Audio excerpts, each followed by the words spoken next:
Yeah. Today is Monday, June 16th. This is the regular scheduled board meeting of the Pocahontas School Board. It's now in session. We'll turn it over to Dr. Martin. I'm coming back. Okay, the first item that you have on your, we moved our public comments to the beginning of the board meeting. We had to do that because there was a legislative act passed that moved public comments to the beginning before the board does any business. So due to the structure of our agenda, the first item of business is typically the approval of the minutes. And so starting last month, you will see the public comments section at the beginning of the board meeting. We didn't have anybody sign up for public comments. I didn't bring a sign-in sheet, but do we have anybody who wants to address the board? Okay, not seeing anybody. The first item you have in your packet is the approval of the minutes. So you have the minutes from our regular May 19th meeting, the work session on June 2nd, and the special meeting also on June 2nd. Be happy to answer any questions that a board member may have on that. If there are no questions, then we would just need a motion to approve the minutes as presented.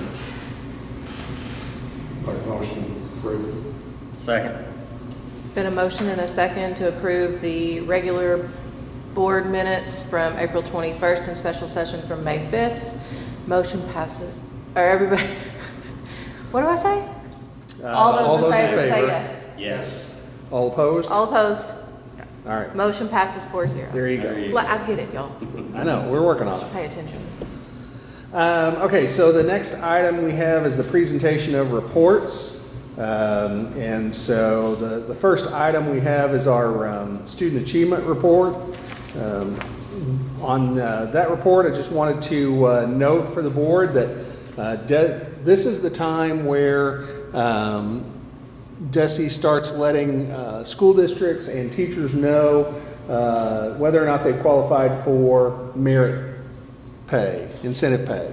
So earlier in the week, or earlier last week, we were notified by DESE that 11 of our teachers have qualified for a portion of the $8 million that was allotted for merit-based incentives. Those teachers can qualify, or all teachers can qualify in 3 ways. The first way is to have outstanding student growth over a 3-year period, so it's a 3-year average.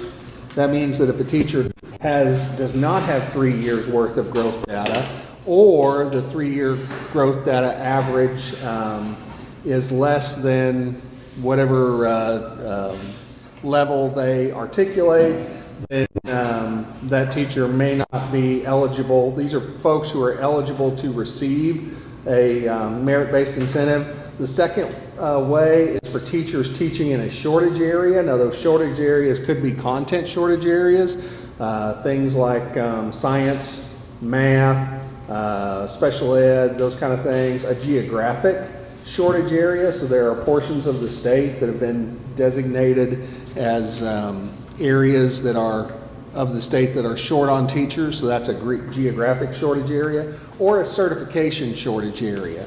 Those certification shortage areas also include master and lead teacher designations. So those are mechanisms that will also allow incentive pay. And then the third bucket, is mentoring of a year-long resident. Now, that is a process that's just working its way through the state. I think there's 2 or 3 programs across the state, higher ed programs, that actually produce year-long residents. We have not had a year-long resident in Pocahontas at this point, but that is a mechanism that the state is using to provide some incentive funds to teachers who are willing to take those on. Now, you have to have certain certificate, like you have to be a master teacher to do a year-long resident. The incentives are stackable up to $10,000. So teachers can receive merit pay. They can receive merit pay in one or multiple buckets, but they can't receive any more than $10,000 a year. And so the top 0.5% of all teachers in the state so the 0.5% who are getting the highest student growth scores, they get $10,000 right off the top. So that caps them out. The teachers that are between 99.5 and 99, there's a certain amount that they get, and then teachers that are in that 99 to 95, there's also a number that they get. And so in Pocahontas, we had 6 teachers receive incentive money for outstanding student growth, and 8 teachers receive incentive money for teaching in shortage areas.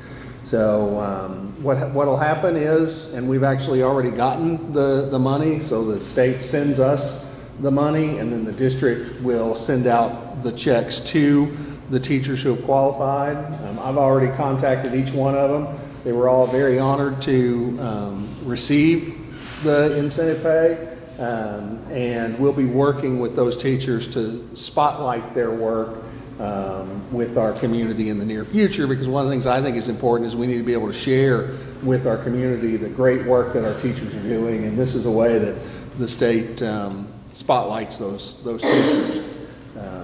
There is supposed to be a letter that's coming out from the governor's office. I'd like to wait until we get that letter because I'd like to use the same language that they're using, and I haven't seen that letter yet. So once we see that letter, then I'll begin working more closely with the group and the individuals to get that information out and sing their praises, and obviously the praises of the district, because it's good for our kiddos, it's good for our community, and we just need to share that information.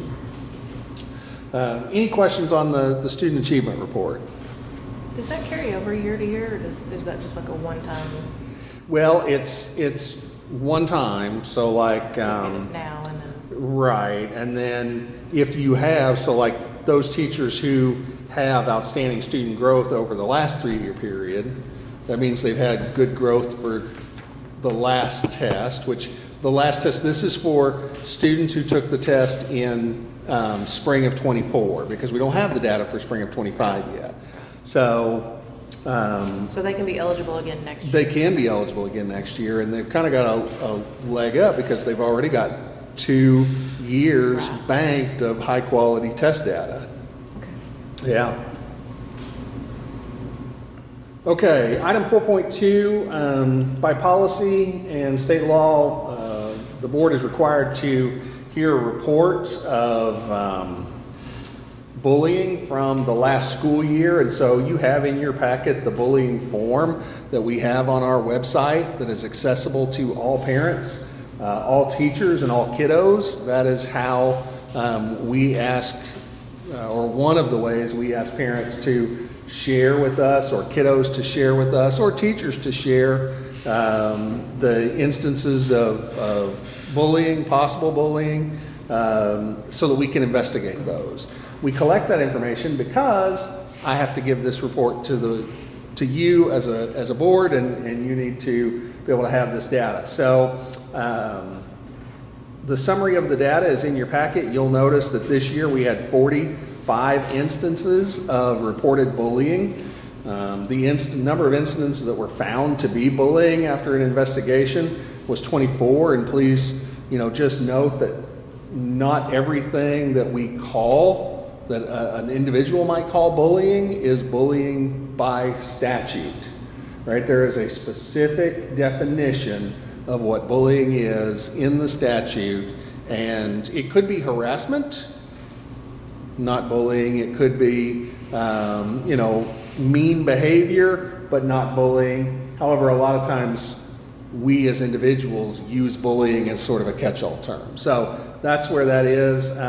Instances found to be behavior other than bullying or false were 21. So that could be, a report that was investigated, because we did have a couple of those that were fabricated for whatever reason, and then a lot of those instances that were reported as bullying didn't meet the qualification. Doesn't mean it was appropriate behavior, right? It was mean behavior, it might have been harassment, but maybe not have fallen into that specific category. I just wanted to break that out for you. First semester we had 21 instances, second semester we had 24. We had 28 of the 45 instances that resulted in further disciplinary consequences, and that included in-school suspension, out-of-school suspension, maybe a suspension of bus privileges, or no contact contracts. And then we had 22 of those reported 45 instances that resulted in additional counseling services. As far as the next steps, because we're also required to report what the next steps are in relation to that information, we will continue the adult training or continue training our adults on identifying and classifying bullying behavior. There are a couple of instances where I felt like the behavior maybe should have been classified a different way than maybe we classified it, for example, it quite honestly may have been bullying behavior, and we classified it as harassment behavior. I didn't feel like we had any issues that we classified as bullying that weren't. I'm not sure we classified. So we're going to continue to do more training with our adults, with our administrators and our counselors, teachers, to make sure that we are all on the same page as far as that goes. I think we have to continue to educate our students, parents, and community members about how to report bullying. Responding to potential or perceived bullying, I think, is also important. As you know, as the board knows, we'll be training all of our staff in capturing kids' hearts. I think that's going to go a long way to helping with some of our issues or instances of reported bullying. Making sure that we are implementing capturing kids' hearts in all classrooms district-wide, and so we will do additional training with a key leadership team to ensure that what we see, what we're expecting in capturing kids' hearts is what we see implemented inside the classroom. And then the board is aware that we'll be expanding our counseling services with an on-site provider. The board's already approved that, and I appreciate that, to continue to reinforce those individual and collective responses to negative behaviors. I think that's also going to be important. I think those next steps will move us further down the path of ensuring that all kids have access to a educational experience where they don't have to worry about being bullied. They don't have to worry about being afraid to report behavior that is negative, those kind of things. And we are doing a good job as adults of not only responding and reacting, but being proactive to those behaviors as well.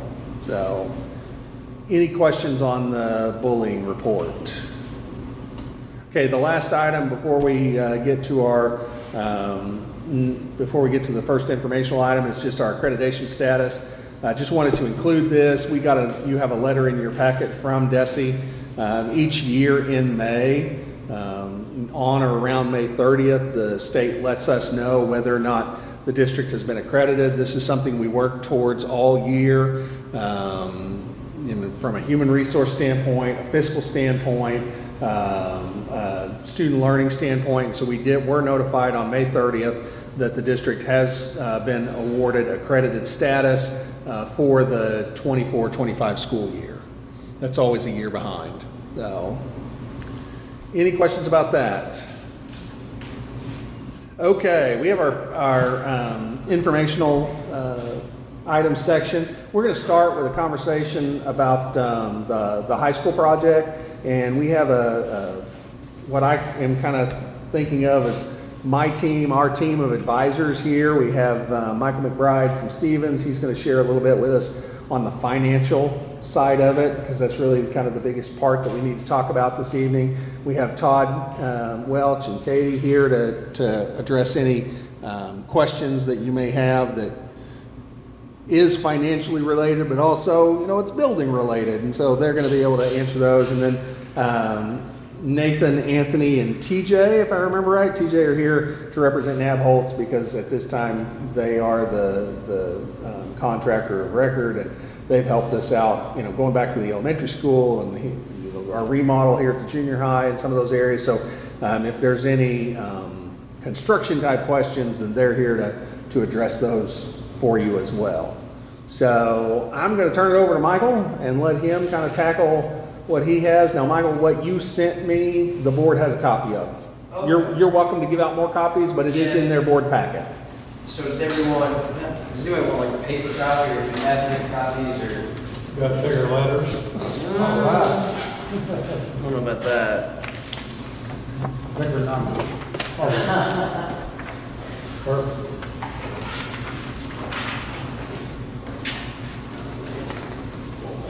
Thanks, sir.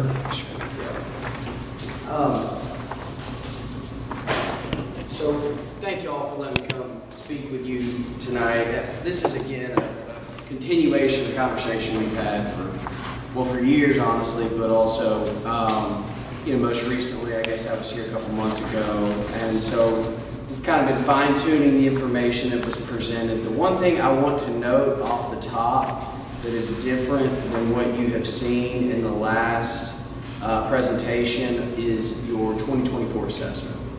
If you'll remember when I was here, I was trying to get a very early preliminary look, and I said this number is preliminary. There was an alteration to that number. It was revised down. So it doesn't change the financing numbers, but it does alter the revenues that are being generated. And so you'll notice that changes in here, but it is good that, one, we made sure that we have the right number going forward, but that's pretty common when you get these numbers early, that you'll get these changes. So it went from about 232 million to 212 million, so you'll see that reflected. So the assessment still grew, and still grew pretty nicely, but you will note that in here. So if you look at this presentation, I know it's a lot of information. I'm going to try to break it down so you can kind of look at it pretty quickly, because I think once you understand it, it's pretty easy to help you make a decision. So if you look at page 2, this is the chart that we've looked at previously. This is your coverage chart. So this shows the amount of money that's coming in off of your current debt service mills. It compares it to your bond payments, and it shows you the surplus revenues that are available from that. So as you remember, we have some bonds that are about to pay off. So in 2027, your bond payment drops from $775,000 that it is currently to $480,000 roughly. So if you can see that, again, I'm on page 2. So the revenues from your previous What's year. that number again? If you'll look here, You're at 27. yeah, right here, you see how that drop occurs? Okay. That's what I'm referencing. So that frees up some money that we're allowed to kind of pick up an old bond issue, pay it off, extend it, kind of keep your payment the same, generate additional construction funds, if you remember that part of the conversation. So if you look at that, and you look at the revenues that have grown from 25 to 26, that's reflective of your assessment going from 23 to 24 growth there. So your surplus will, where it was previously about 700,000, now it'll be close to about 800,000, and then when those bonds pay off, it'll be about 1.1 million, assuming no growth in your assessment. So that's your current state, right? So we have in excess flowing in of about 700,000. There'll be about 800,000 next year. Now remember, that excess is not necessarily an excess. Most school districts in the state are utilizing some portion of that excess for maintenance and operation, or they're putting that money back in the building fund, as you have done to make sure that you have funds available. So, taking all that into account, what we move to is the thought of, okay, when we look at the total amount of the project, we're going to have to assume a certain amount, right? It may come in at whatever a square footage, and we're going to do a high, a middle, and a low. And so we take that number, we back out what the state is going to give us, then we look at the building fund, and we say how much of our savings do we want to put towards this? Because you as a district have been very good over the years putting money back for projects like this. So you're not borrowing every time there's a small need. So you do have some amount to put towards this project that is going to be tangible and an amount that would be helpful towards reducing the borrow. Because what we're looking at, and what we're trying to get to is, how much do we need to borrow? Once we establish that, we need to know, well, what is that payment going to be? And can we afford that payment within our current budget? If the answer to that is no, then how do we get additional revenues? Well, that would be to ask voters to increase the millage rate. So what we have done is option one, if you'll look here in the third chart, or the third column from the left, is we're restructuring your 2015 bonds, which are the bonds that are about to pay off. So we're picking up that payment. And then we're adding $11 million in construction funds. So option one shows you no new mills.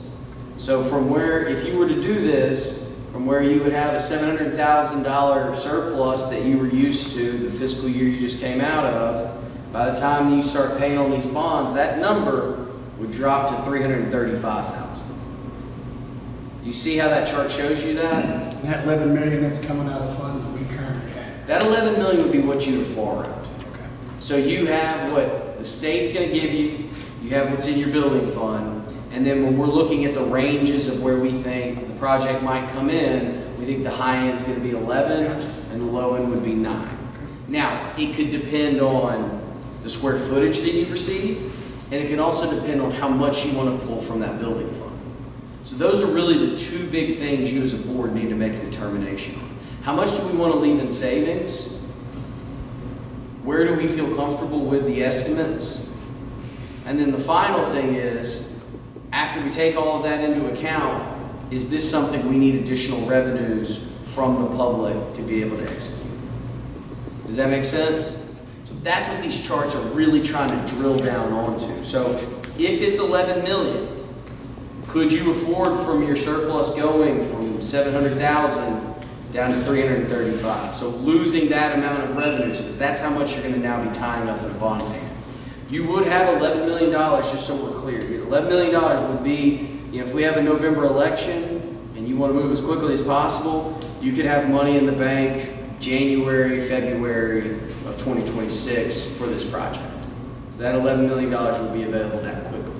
So it's not like something that's going to trickle in. If you wanted it, it would be available. It doesn't have to move that quickly, but if voters approved it in November, you could have it January, February 2026. And then we wouldn't set it up so your payment wouldn't be affected until 2027. Hopefully there would be some assessment growth that maybe cushions that a little. But if you look at it, 11 million bucks with this restructuring involved to help, maximize the amount of construction funds, you would see there it's about 760,000. So what option 2 is still $11 million, but it's saying what does it look like now with 1 mil from voters? So that surplus doesn't drop to 335,000, it drops to 735,000. So with your millage, with your assessment being 212, it's going to bring in about $200,000 per mill. So then option 3 is $11 million with 2 mills. That keeps you pretty much revenue neutral. You'd be about 735,000. So if you wanted to do this and be revenue neutral, you could ask for the restructuring, $11 million, and say 1.75 mils. You don't have to move in millage increments. We can move, you could do 199, you could do 195, whatever you want to do. You want to say we want to be roughly revenue neutral, we could reduce it below 2. Option 4 is to say 10 million. So 10 million with no mill increase. That's going to drop you to about $405,000 in surplus. And then we just continue that same exercise. So 10 million with 1 mill, that gets you to 600,000. 10 million with 2 mills is 800,000. So again, 10 million, probably 1.5, you'd be about revenue neutral, something close to that. And then on the low end, 9 million in borrowing needs. If you keep that the same, no mills, you'd be at 475,000. And then again, 675,000 with 1 mill increase. And then you would actually be to the good with 2 mills increasing on that.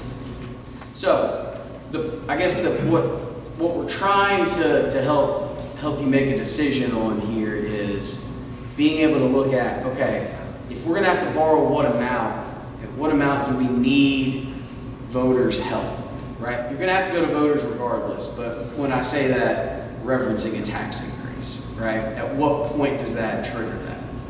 And so it's hard because we're gonna have to make decisions, because as you'll see, the timeline shows you if you wanna go in November, you need to make this decision by, August, late August. You're gonna have to make decisions before you know what you're actually gonna get cost per square foot. And it's a challenge, and it's a challenge every school district in the state goes through, because, if you think about the actual process, no one's gonna open bids and say, okay, this is the price, this is our guaranteed maximum price, and we'll hold it until you can have an election. Well, if you were ready to open bids, say, March of next year, well, you can't hold an election because you'll have to have your election in March. We've had to have called it in November. You won't be able to have an election until March of 27. So it's challenging. So what do you do as a board? You try to listen and figure out, okay, well, what's a conservative amount that we think? And then once you actually go through the process in issuing bids, you can then reduce the amount you borrow, although you have set it up with voters that this is how much we're going to need, things of that nature. So I know it's not perfect, but it's the system and the constraints that we work under with Arkansas law. So it's figuring out, okay, what are our professionals saying? What do we think the square footage price is going to be? Because the good news is, what's changed since I've been here last time is, we know what the state's going to do. That's a huge portion of this. So now it's, what's the total cost, and what are we willing to pull from our savings, our building fund? And once you arrive at that, then we can say, well, that's what we're going to have to borrow. And then you can make a decision on, well, that's something we can handle from our current budget, or that's something we're going to have to ask for additional tax to address. And unfortunately, that's the job of the board, is to make that tough decision. What did you say 1 mil would generate? So 1 mil is going to generate about $200,000. So you take, if you want to see 100% collections, and we don't assume 100% collections, but you take the 212 million, drop the last three numbers. So 212,000, it would be 1 mil at 100% collections. Now we normally assume 95% collections on that, so that's why I'm arriving at around $200,000. And again, you can do this in any way. And I know the last time we talked, it's easy to just say, okay, well, this is the building project, but it's with every district that I talk to, it's never just a building project. You're always constantly looking at, well, how can we make sure we pay our teachers fairly and make sure that, all of these things that are needed within the district are addressed. So, thinking about it just from one thing, just this one project is kind of easy from my standpoint to say, well, you as a board have to look at it as the entirety of the district. So, Because whatever we do here has ramifications in other places financially, is your point, right? yes, because as you reduce that excess debt service revenues, those are monies that you're no longer putting into the building fund, or you're no longer utilizing for bonuses or salaries. I mean, that payment is coming from somewhere. If you're not asking for a millage increase, that payment is coming from somewhere. And so it may be the decision of the board of, look, we've been putting this amount into the building fund for the past 10, 15 years, and it's time to change that perspective, and we're not going to put as much in the building fund going forward. And we're going to tie some of this to a payment so we don't have to have a millage increase. But you have to understand that means, okay, in 5 or 6 or 7 years, if we've whittled down that building fund because we're not putting more back in, we may borrow more. I mean, because I think as we've stated, as for a district of your size, we don't have a lot of debt. You've saved a lot, you put a lot of money back, and you've got great facilities. So, and we're just trying to get to that next phase. So it's a challenge, and that's really the challenge of being a board member is making that decision. And it's really, you got to take the best information you have and try to move forward, because we don't know. Right? You don't know that it may be you don't put as much back, and there's not something that all of a sudden pops up where you need money out of the building fund, some sort of emergency. Maybe nothing for the next 3 or 4 or 5 years, you build that back up and you got a good, comfortable position. Well, I think my biggest fear is you get into a building project like we're talking about here, and you run short of money. We had a nearby district do that, had to go back to the patrons of the district and increase the millage to mills. They voted for it, but you know what I'm saying? I think you've got to be very conservative in your thinking, especially with fluctuation in prices and things down. And I think as we've touched on before, you know, in my mind, you've got a good enough building fund reserve that to prevent something like that. Right. You know, maybe in our calculation, we're not using quite as much from the building fund for our assumption. We're maybe borrowing a little bit more, knowing that if we have to tap into that building fund again, it's not the end of the world because we haven't run it completely dry. Does that make sense?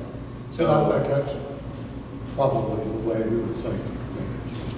What were you saying about the total number you were wanting to try to keep in it? Was it 3 or 5? Well, 3 was what I threw out there. Now, listening to Michael, and I'm gonna go back to something Brent said the last time, you know, and if that's a legitimate concern, right? It's a legitimate concern for anybody not running short of money.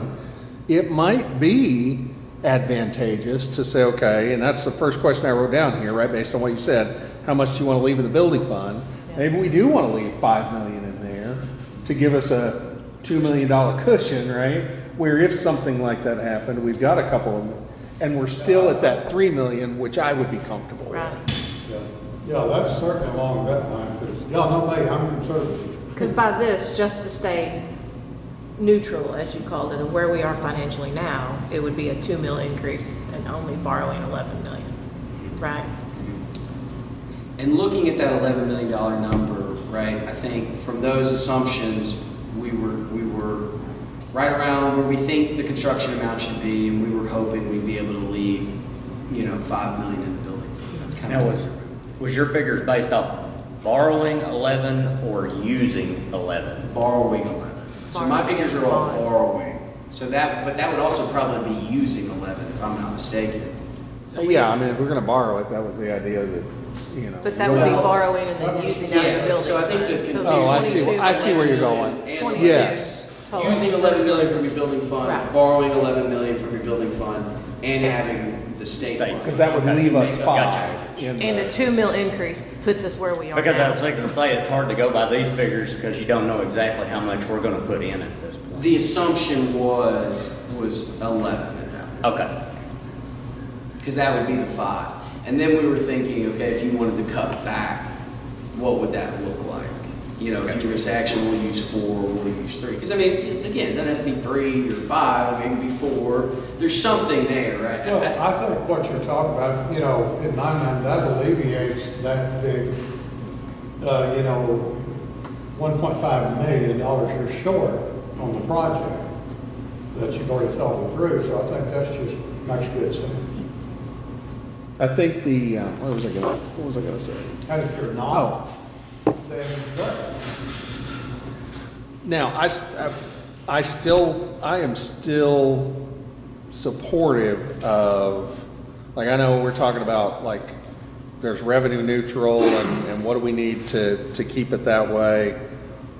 I mean, I still don't have a problem saying, okay, we think this is important enough that the district is willing to commit an additional $100,000 out of our existing excess debt revenue, right? Which right now is in the 750,000 range, right? So what would it look like?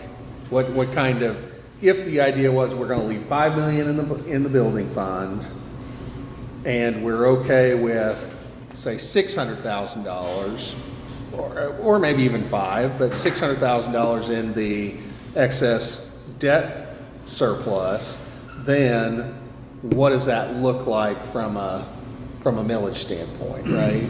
Yeah, my question still is though, we're talking about doing teacher raises and getting that discrepancy from first-year teachers to 20-year teachers much larger, which I thought we were all on board with, I assume we are. That money comes out of that same bucket, does it not? So are we able to do Surplus? that? It could, So we yeah. drop that down, and with the money you're talking about, and that's gone forever, because that's committed, and that number's never coming back. So If you're only saying leaving us 500,000, and it just costs us over 200,000 just to give them a $1,000 raise on merit base, there ain't enough money to build a school and give teacher raises, and that's the problem I've had from the get-go. So and I'm saying this more for the public, so they can Well, no, hear this, I think so they that's- understand that, you know, at this point, if you keep everything status quo, to go how back we to your are. status quo, it's a either or. We It can't is. do both. Right. So I want the public to understand that in order to do both of these, which we have to do, in my opinion, we're gonna have help from the public.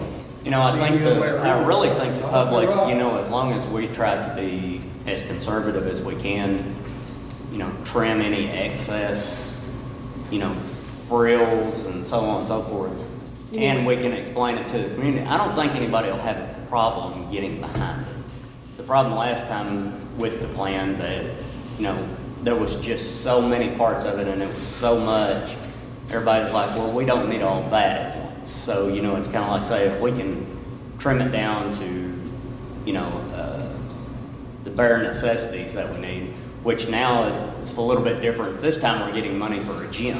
Last time we weren't, because we're gonna make that the safe space, correct?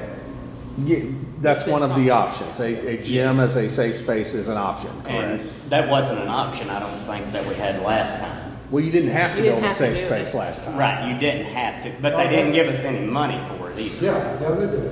The gym? Yep, yep. What to do, it's called a PE facility.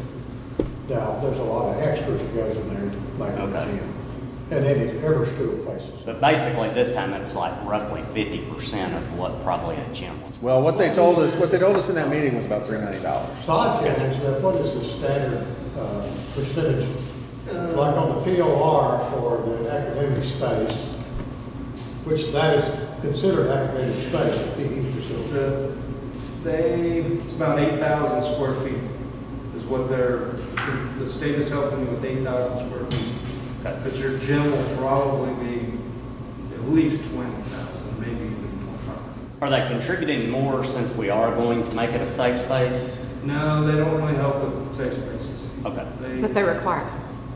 Yeah, but they're required, but they're not helping. That makes a whole lot of sense. I'm sorry. No, it doesn't make any sense. The building code started to require schools to have to provide safe shelters. But so far, the people giving money have not really addressed that right now. You know, and that was another avenue that we were gonna look at as far as with the community, you know, as far as if we did have a gym that was a safe space, 8 o'clock at night, you know, if, you know, we've got severe weather coming, you know, it's there for the community to take shelter. And my thing is ball games. I mean, Yes. like, there's half the communities at the ball games, you know, if it was, Right. I mean, it's not really likely during football season, but basketball season or things like that, Well, it's, It's gonna get the cart before the horse, but Nathan, are y'all building any safe rooms now? I got one underway at the south side now, so kind of, and Todd may be able to help here too. My understanding is if you build a gymnasium with seating in it, with the intentions of playing basketball in there, the state will not give you any money for that. But what they used to, they would give you a percentage because they would label it PE. They stopped doing that. Oh, they'll do If you that? have strictly just like an 8,000 square foot area that's PE, educational space, they still fund a little bit of that. But that's what we're seeing at Southside. There's a safe room right there. It's about 8,000 square feet. There's nowhere for spectators or anybody to sit, but it is a basketball, multi-purpose type. like an Alma Spikes gym. That is correct, right? They don't, Is it a standalone gym? it's, so we have a competition gym, and then right next to it is the concrete cast safe room, is the PE space. Yeah. They're right there next to each Or other. a separate building? What we've run into is, if you're trying to just build a gym, the state won't, they made it so you cannot apply for partnership grant for a gym.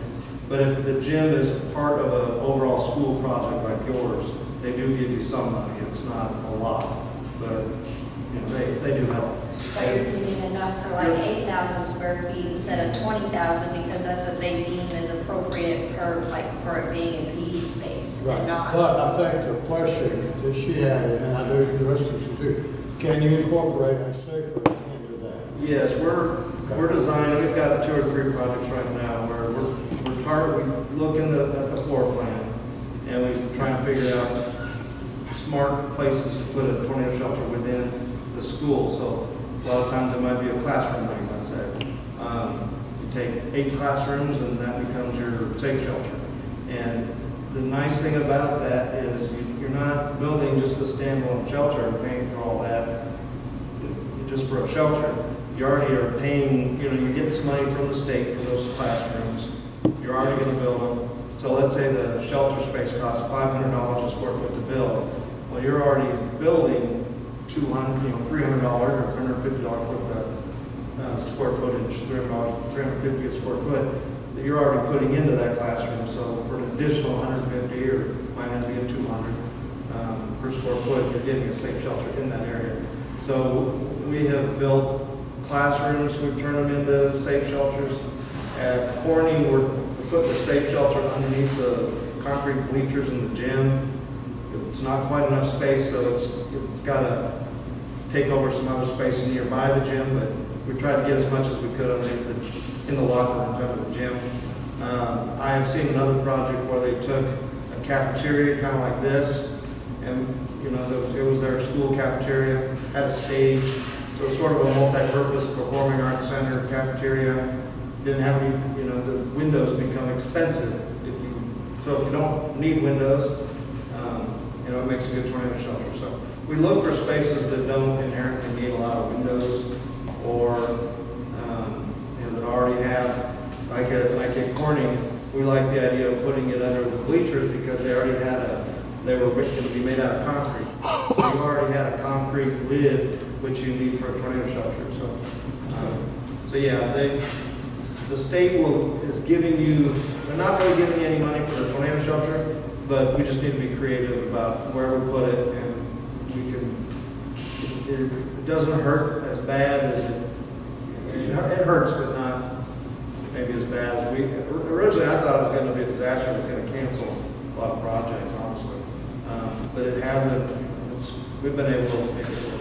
Well, if I can get us back to the point that you brought, that can be incorporated into that, but, when you talk about a gym, it's not on the POR, so, they're not going to pay as much. So that's more or less my understanding, up to your local money, as to what you want to do, how far you want to go with it. I don't say that's accurate. But it's my understanding that the current gym has to come down. We can't keep it. If we build it, we can't keep the current gym, correct? Well, that will take over as your PE space, and they will, the way I understand it, they'll remove any money that we receive for PE space If we use from that. the That's what I was- $7.485 million that they awarded us. Which was about 3 million, I was thinking, for the PE space. I remember that's what Yeah, right. what they told, that's what Dr. Stein told us. Okay. Yeah, that 8,000 square feet, that's about right. So if we don't use it, we lose it. Right. Okay. If you were to keep the gym and still use it as a competition gym, then you would have to give back a little bit of money that they're giving you to demolish it. If you build a new gym and keep your old gym, then you would have to give back a little bit of money for the demolition, and then they would, like you said, count that as your PE space, take away more funding for that PE space. Then the new gym would be totally illegal. Okay. So I'm gonna bring us back to, I think, where you started, which is, does the board have a number in mind of what they would like to see left in the building fund? What is it currently at? To start with? Close to 17, it's 16. My personal preference, I've always just had 5 in mind. I tend to agree with that, because we got some flexibility with it. I was on the board or on the fence either way, 3 to 5. I think 3 gives us plenty for carryover, but I'm more apt to say 5 now because I like to have that cushion. to get In by. case there is an overrun or something. Because what I like don't that. want to do. But they're gonna come in under budget. What I don't want to do is get ourselves in the bind and have to go back to the public immediately. Right. Yeah, no, I think that makes us look at that. exactly, and we want to, right. You know, we'll shoot for 5, but if we have 3, then we're content. Yeah. Does You know, that, if we run over. does that sound okay? I to mean, I you? think it sounds good, because I just don't want to, I don't want to get it to where we're in such a bind that we can't focus on other things if we need to. I mean, we spend a lot of money on just bathrooms, so I think we've got to still continue to, Theoretically, we'd be closer to 17, so if you took the 5 off, that'd be us putting the 12 in. So just throw out the numbers, so that'd be 12 plus if we borrow the 11 and roughly the 7.5 from the state, that puts us at 30.5. Is that what I'm saying? Without any kind of mills increase. That's the way I Is feel. that the which way- is concerning to me, because that's where they were before, and it was, That's gonna be terribly short. that's I going don't, to be. Well- I don't think 30 is gonna cover the cost of the building at all, but I'm just saying, I just wanna make sure we're on the same page financially right now, like that's just the baseline we have. If we borrow the 11. I think that's a good place to start, and let you work the numbers, see how you feel about it, and I have major concerns about staying neutral. Like, I don't know that, because where we are now, we're still battling giving more to teachers and what we can do to this and what we can, like, kind of like you said, we put so much money into giving to teachers and giving, we want to do more. But if we stay neutral, it's going to be just a repeat of this year. We're neutral. We can't do much more than we've already done. You know, I think, you know, if we use the majority of our money and everything, and we ask for just ballpark of 2 mills dedicated just to that fund. But 2 mil for- puts us neutral. 11 million and 2 mil puts us neutral where we are. Just- That's what. But that would put us at, what, 7? 35 in surplus, and you've Yeah. operated about 700. So if So we'd you, be looking at surplus over the next several years, probably, we'd still have right at probably 500,000, hopefully, after the next raises. Yeah, but that's just after the next raises, And which that's again, in still a my small opinion, is raise. still a small raise I know. compared to getting those teachers that's got their years' experience.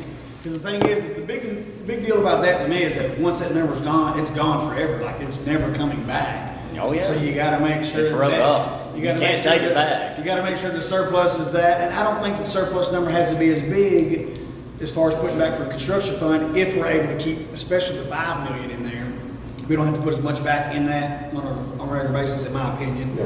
But you're still gonna cut yourself close if you don't get that surplus up. What do you have to put in every year? What's the percentage that you have to put In where? into the not a have building? to. You There don't isn't. have to put anything.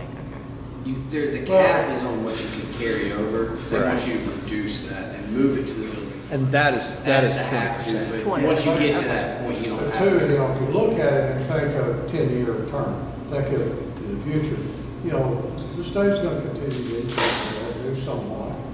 We're gonna be stuck here with our debt service payments, so we're gonna have some flexibility, am I right?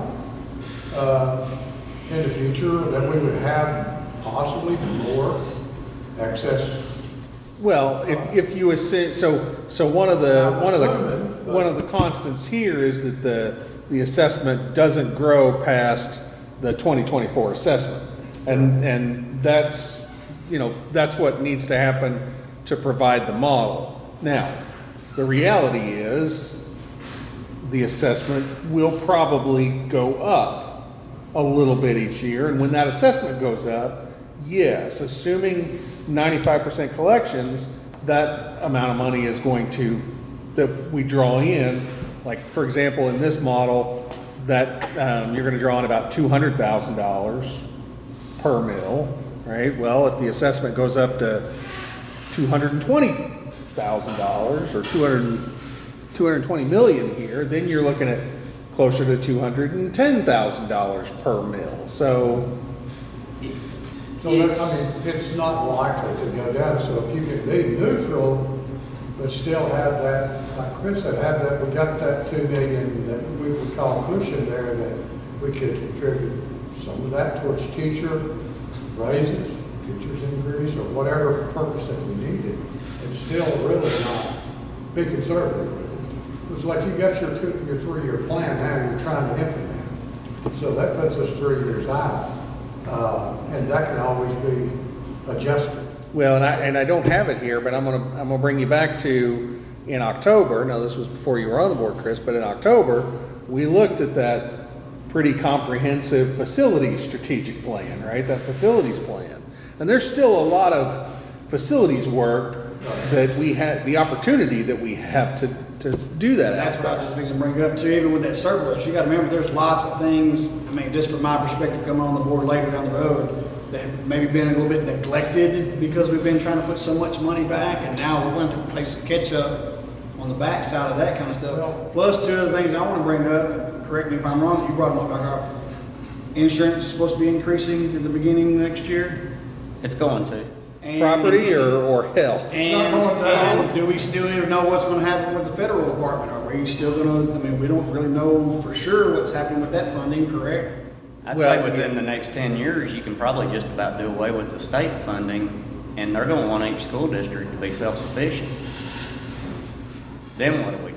So right now, I did have a conversation, because, so in the federal budget right now, the monies for Title II, or Title IIA, Title III, and migrant look like, and 21st century, right, or after school, have been zeroed out.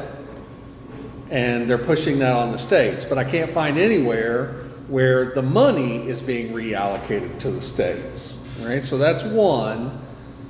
And I know that there's been some talk about block grants, but I also talked to an individual who is pretty closely aligned to the state side of it, and what they're hearing from a state side of it is the federal government is trying to do away with all block grants to states. So, yeah, I mean, the short answer is I think in FY 2027, so this time next year, we're going to be looking at perhaps little to no funding in Title II, Title III, and migrant, and that is, you know, not necessarily Title II, but III and migrant are positions. It's gonna be like the state levels. The federal government's still gonna have these mandates that they're gonna make us do but not pay for. The state's gonna have a mandate that they're gonna make us do and not pay for. Right. We may be sitting Now, on now we're financial not even side. neutral, now we're running in the red. Right. I think that's something we need to discuss, you know, but I think with what's on hand, let's talk about the high school project. I think we need to go in depth on that at a later date. But I'd like to hear what they've got to say. I know, Well, I think, so it sounds to me, and correct me if I'm, but, you know, if They we're need gonna a start, budget from us. if we're gonna start talking about like we can talk about how much are we currently how much are building projects for high schools looking at right now. I know we've thrown around a lot of numbers, right? I know that's this, why I'm nice with them, you know, they're in the business, they're presently working at Southside, so they got pretty accurate number what cost I think it's gonna be. And then with Todd with, you know, with the design, I'm sure that, you know, there's a lot of things we can do there. We're gonna have to come up with a pretty close number as to what we would need, and then go back to this here to see if we could raise that much money. But looking at this timeline, is it doable? I mean, to say, if we said we wanted a mill increase. It's 100%. You know, you need to make some decisions. You need to call this election no later than like the end of August. You got a little bit more time. November. If you're going in November. If you're going in, so now remember, election laws have changed. Right, so now you'll all be in March. And here's the reason I would, you do whatever you want to do. There's some benefits to November. It may feel fast, that may be the downside to it. You have plenty of time to get your message out and have a campaign. You're not gonna have really anything on the ballot. The whole thing with, you know, you talk about like, oh, you get more voters out, you know, that's not what I'm talking about when you have more things. I don't care. I've seen results on presidential ballots where you've got huge millage increases and you're totally fine. It's the noise, right? It's how much is being yelled at your people compared to what it takes to get your message out. The more that's on that ballot, the more noise there is. And so when you get to next year, you're gonna have a ton of noise. I mean, you're gonna have a governor's race. Now it'll be a primary, but that'll probably be louder than November of 26, if we're being honest.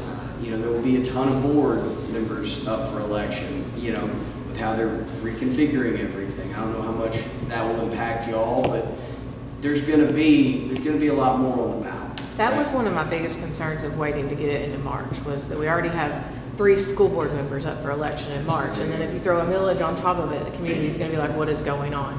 It's complete overturn on the board again, you want a millage increase, and so if they don't understand what's happening, you're piling multiple things at one time, And you're not really buying yourself that much time. like 90 days. Because November is very late because of Veterans Day. It's November 18th.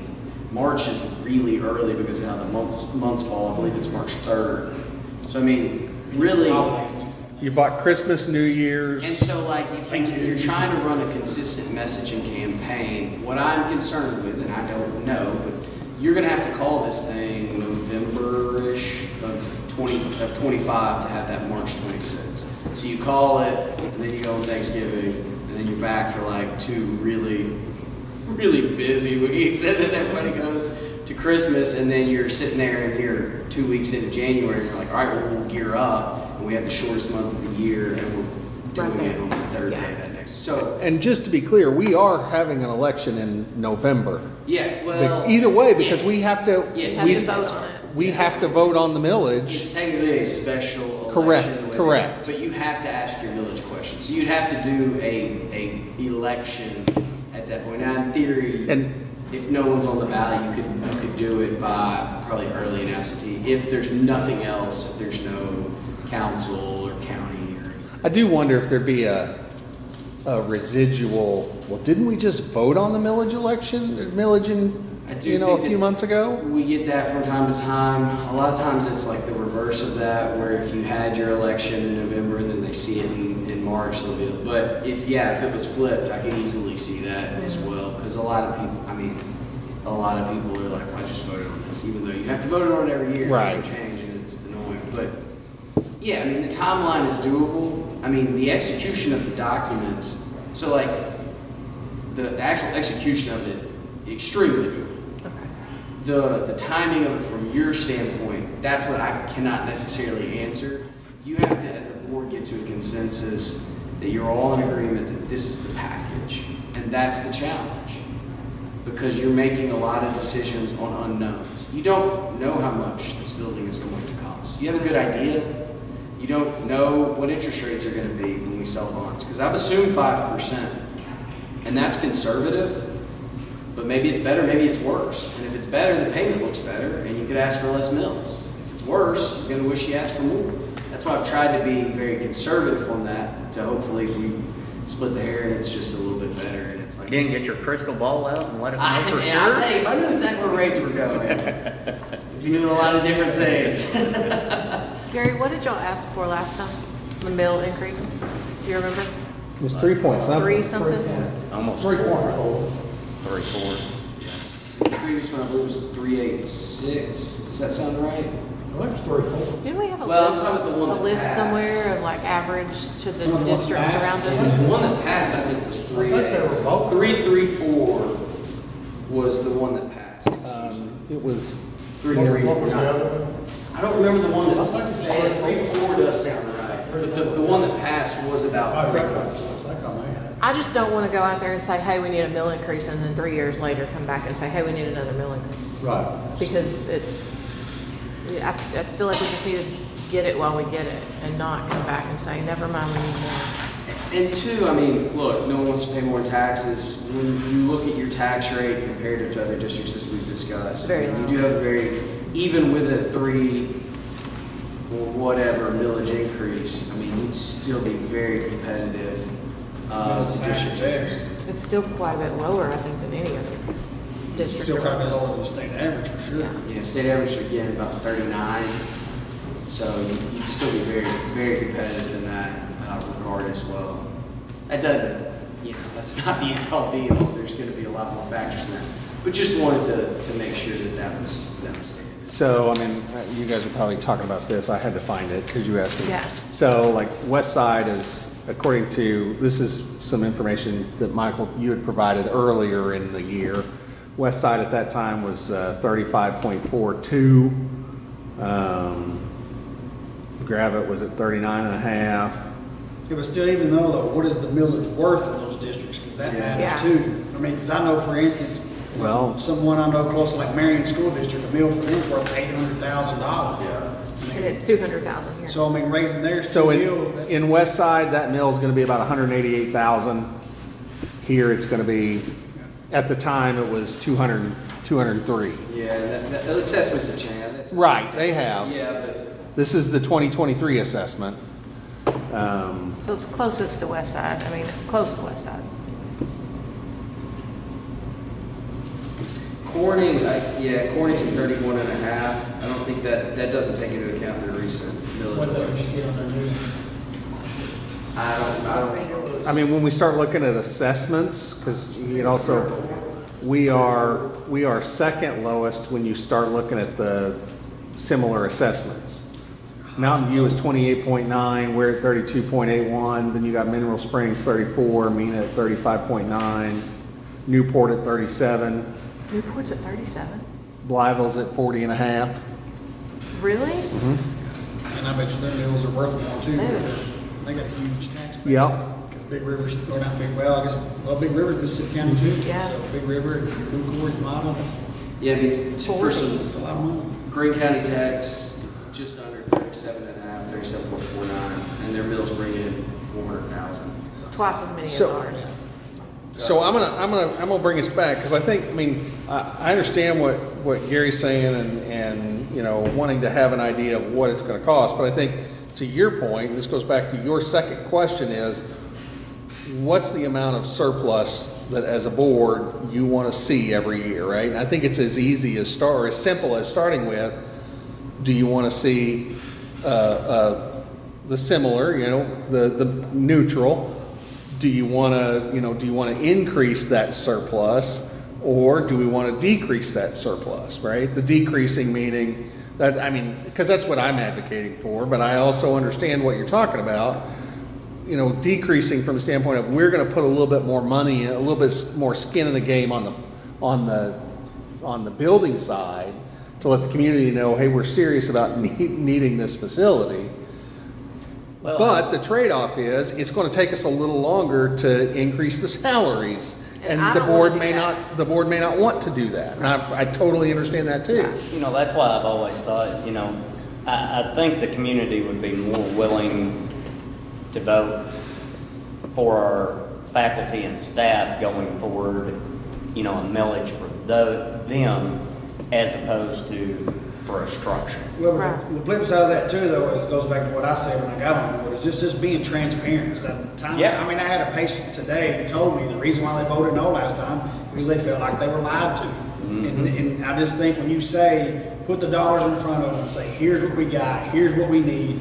Do y'all want, we need a new school and y'all want to give teachers raises, here's what we gotta have. There's no middle That's what I'm ground. saying, I mean, if Just we gotta lay be it all transparent. out like it Lay it all is. out there. And, you know, it's like I say, we can, if the community knows that we can build the building without anything, but then it's gonna be detrimental to our staff going forward, it's just like, say, transparency and, you know, telling them exactly what the money's gonna be used for.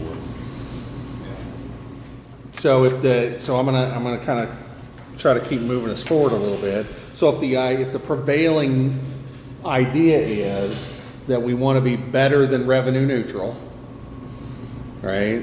Then, you know, you're looking at 2 point something, right? To get us, if you're looking at 11 million.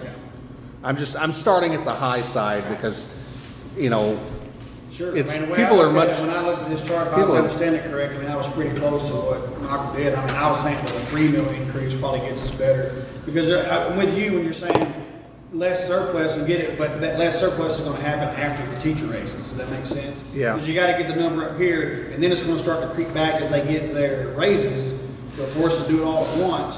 I will say, we're in a short window. So I had a couple of conversations this weekend, just informal conversations where people bring up, hey, what's going on and that kind of thing.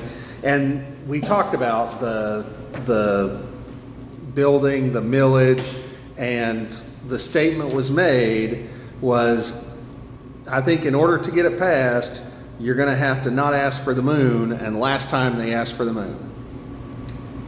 So that led me to believe that if it was 3.86 the last time, still in this climate, I'm gonna say, I'm gonna look at you and go, I'm not sure 3.5 is gonna pass, because I think based on the conversations that, or the 3.4 or 2.8? The last, the one that failed, I think, was the 3, I'm gonna say it was 3.8. I defer forward. I will say, going back to me though, like, and I know some people are way against it and some people are for it, but me as a community member saw it as, you want this money for this big new fancy high school, but your current structures are gonna fall behind. So I think if it's more of, we want this money, yes, for this new high school, but we want this money so we can take better care of our teachers and we can take better care of our facilities and we focus on that too, and not just this fancy new high school. and that's, yeah, I mean, I think you're Well- right. I think we've gotta, You have to declare what you're using. And I understand that, but we also can say, well, if we're taking from pot A to go to this high school, we have to replenish pot A What somewhere. we're talking about a while ago is, and Chris brought up, and I agree wholeheartedly, you want to keep that revenue, excess revenue that we can use Right. for teacher salaries and. That's what I'm saying, we need to Yeah. explain that, It's just a because, different pot of money. yeah. I will also throw this in there. People are going to either support or not support the millage for a large variety of reasons. And I don't think anybody, but I don't think this board is gonna be able to, I know I'm not gonna be able to, like, predict all the reasons somebody's either gonna support or not support it. And I say that, again, based on some individual conversations I had. I didn't support it now because I'd be willing to support it now because my situation has changed, right? And so I think to your point, this comes back to your point, right, is we're gonna have to tell the right story. Yeah. Right, the accurate story. The whole story. The whole story, right? And then Let the hopefully, chips fall where they fall. hopefully, people will, That's all you can do. So, And explain it a little more. I mean, like, I know as a community, before I started doing school board stuff, I didn't understand that debt service mill. I looked at it as that school's getting billions of dollars every year. Like, I didn't understand it as they're operating on 7 mil. Like, that's, And most and the people- community does most not people don't. understand that. And they don't understand what that mill's actually worth. 'Cause A lot of Right. people hear the term mill, and they think that's a million, and it's Yeah. not Right. anywhere near that number. And that's, to me, that is the most difficult thing. Maybe they need to fix the system to Right. where every meal is a Quit saying million. mills. Come up with Right. a different abbreviation. So what do you need going forward from him? Or from us for him? well, I think, I'd say we leave 5 is my thing. I think we They can got- use that for their figures. I think we got that question down. I think the next question to answer based on what Mike, I heard Michael ask is, what's the amount of the surplus? Because that's gonna drive that millage number. And I think we've had some conversations about what raises would cost, and I don't quote me on my notes, you would know much better than I can for you, but 200,000 roughly, so Well, just let me ask you- use that number to be revenue neutral, well, to get 11 million and increase 200,000, you'd be right about 3 mils. Yeah. So my other question is too, though, because we're talking about teacher raises, and that's a little bit across the board, but it's really more on the kind of upper 2/3, if you will, because the front third got their raise when the Learn Act was passed, in my opinion. Is that number going to be in the same ballpark, you think, over time to get them those raises, or is that number smaller because you're not giving it to everyone like we have the current 2 raises? Well, Does that make sense? It does. Keep in mind that what we're talking about is, what I think I'm hearing you say is, we want to value those teachers who have been in the district Yeah. the longest. Improving the salary discrepancy from Right, the first year right. to 20 years. And this district is pretty heavy on experience to begin with. Because really where we're at is we've got a lot of people at the lower end and we got a lot of people at the higher end. We don't have a lot of people in the middle right now. Right.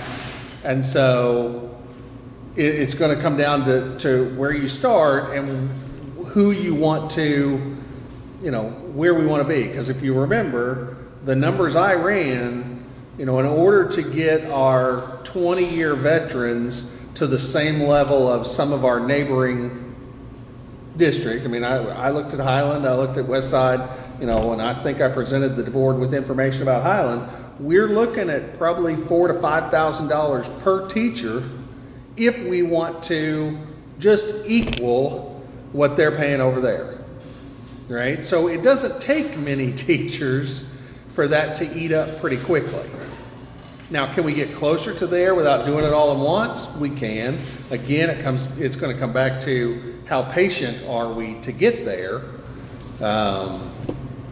But It's kind of one of those deals, I just feel like with the teachers, to show that we're got skin in the game, is maybe we can't get it all to them in the very beginning, but we can get them a fair amount in the right direction, and then explain, you know, to the public as well, that as he was talking about revenue going up, as, you know, we'll be able to do those incremental increases continuing on, because the Learns Act was passed overnight. We can't change it overnight. I think you have to look at it as a multi-year process. It's gotta be, but they've gotta see the plan, it's gotta be tangible, they gotta see it in their face. That's gotta be part of the presentation, where the money's going and how we're gonna get it to the teachers. We can't just say we're going to do it, because they've heard that before. well, I'm still going to say we can have a plan, we can put it on paper, but we're not going to know, except every 2 years, Yeah. how much money we're really, you know, is that a realistic goal given what the operating funds are going to look like in 4 years? Well, I don't know. But that's another thing I think the public needs to know. They don't understand that number changes every 2 years. Like I said before, I was an informed person of the community, and I tried to seek out information, and I had no clue about any of this until I got on the board, because they don't know. Yeah. And I don't think it's anything that the board's done intentionally in the past. I just think it wasn't presented to where they either understood it or It's complicated. it is complicated. And they need to understand it's A complicated. lot of people just. roll it Because off. it's a business, but you can't run it like a business because the rules are too strict. Yeah. No So you one will got ever make two- money if two they actually ran their answers. business. But I really think, Hence the you know, government. we're really, it's not a business, you know, they both go together, but they're separate. Yeah. You know, we're really talking about here, you know, keeping a cushion there with Michael's presentation on the finances of it. I think we're pretty good at it. Like Brett said, if we keep 5 billion in there, I feel comfortable with Can that. you- We don't know it's gonna be perfect, but, I feel pretty good about that. Based off current assumptions, can you give us a 10-year fluctuation that we're gonna be looking at? You know, ballpark, When you say 10-year so fluctuation. far as how much, each year's salaries are gonna change. Based on what we currently. Right off the top of your head, come on. Yeah. No, No, I get- I'm talking about, you know, over a 10-year span, you know, is it something that you can compute so that we would know where we need to be at with the surplus? You know, because it's not gonna do us any good if we have a $700,000 surplus now, and then in 10 years, you know, we've depleted that 700,000 because we don't know exactly what we're projecting for as far as what we need to ask millage wise. Yeah.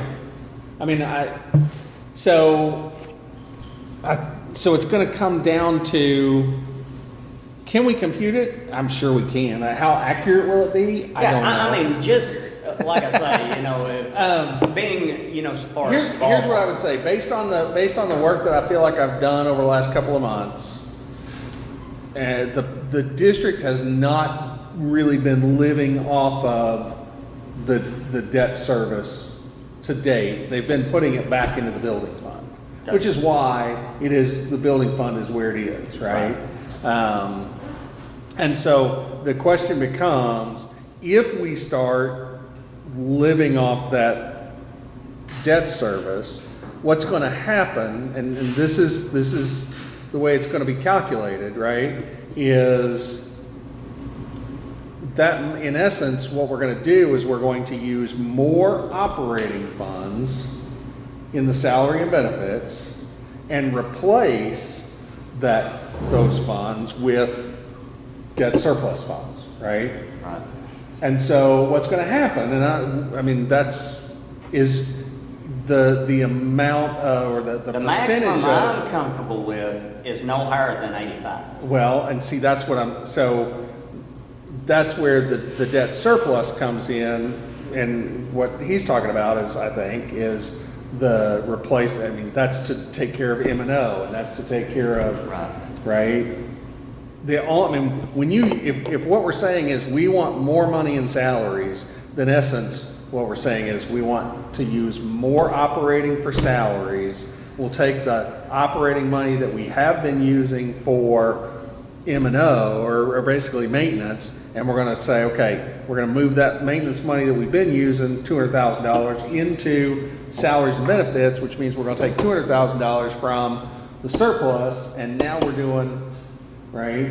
But in essence, when you look at the report, it's gonna show that we've increased salaries and we've increased the percentage of operating expenses that are going towards that number, right? Because in essence, you're not gonna code a teacher salary to debt surplus. That's not the way it works. But as long as you're getting the meals in on the back, you're replenishing it. It just, on paper, it's gonna look like our operating went up. It's gonna look like your percentage of salaries and benefits goes up, which is why, and I'm just gonna. Which on paper it is. There are school districts of our size in other parts of the state that when you look at their numbers, they're using 112% of operating to pay for salaries, and what they're doing is they're then making up that difference. They're literally living off of their debt surplus. That's scary. I would like to know where it comes in, us to stay at 85%, use 12 million of our building fund, and see what we needed with the bond restructuring, approximately, not knowing exactly what the interest is, and see what we need as a comfortable millage to stay, stay compliant. Yeah, I mean, not knowing what, the only variable I need is what you want for that raise to be. If it's just to stay 85%, whatever that number kicks out, or if you say we've looked at what raises would cost and it's X amount annually, then you can do it that way. And I mean, if it's $200,000, then I mean, you're gonna need about 2.8, 2.9 to operate in the exact same manner that you currently operate, to add those raises on. Which is to say, which I think we're trying to convey here is, you've been moving a set amount of money in the building fund. Correct. If you don't want to move that set amount anymore, that frees up that money. And you could then move that money over to salaries. Right? But you're putting less back. We're already going to be eating into some of that money anyway. Right. If you don't have a millage increase. So that's where you get. So you could, in theory, just go 2 mills and be revenue neutral and say, oh, by the way, we're going to use $200,000 that we've been putting back in the building fund as a line item and move it to salaries. But if you want to say we still want to put back X amount, we want to have our 11 million, and we want to add the 200,000, then you're going to have to go above the 2 mills. I feel like So, I'm sorry. we've been putting a lot of money into the building fund because we knew this was coming. But I think that's once this accurate. gets started, how much do you think we can back off every year? Well, I would say if you go back 10 years, when I went back 10 years and looked at it, the amount that the district was putting in the building fund back then was about $350,000 a year. That's what it was ever since we started up until. And then it started creeping up to about $500,000 a year. And the last few years, it's been a little bit more than that. So here's what I could see, okay, so now I'm just talking out loud, is figuring, okay, 85%, let's just use that number. We're currently running 82-ish, right? 83 right now. It's a little higher now because we wanted to do a little bit more on the education side. But when next year kicks in, it's going to come back down a little bit using the numbers that we've already looked at. Now, obviously, if we increase those numbers and we say for 20 years instead of $2,000, we want to give $3,000, that's going to change those numbers. Where I was thinking though is, let's say whatever that number is, 82, 83, 85, you could say, okay, what is that? And then say, okay, we want to use $200,000 out of surplus. So when I figure that, we could always figure 85% plus $250,000. Now, the percentage is going to look a little wonky, but you would know that that's because it's plus a dollar amount and not a percentage. Yeah. So I think we probably could do You that. know, you could get us 12% on our 17 million, I think we'd be in pretty good shape. Figure it all You'd be in out. good shape. Yeah. But no, I think if you can get me that number, I can generate you a millage ask. And then it's whether or not that's the consensus too, because look, you've answered a lot of really big questions here tonight.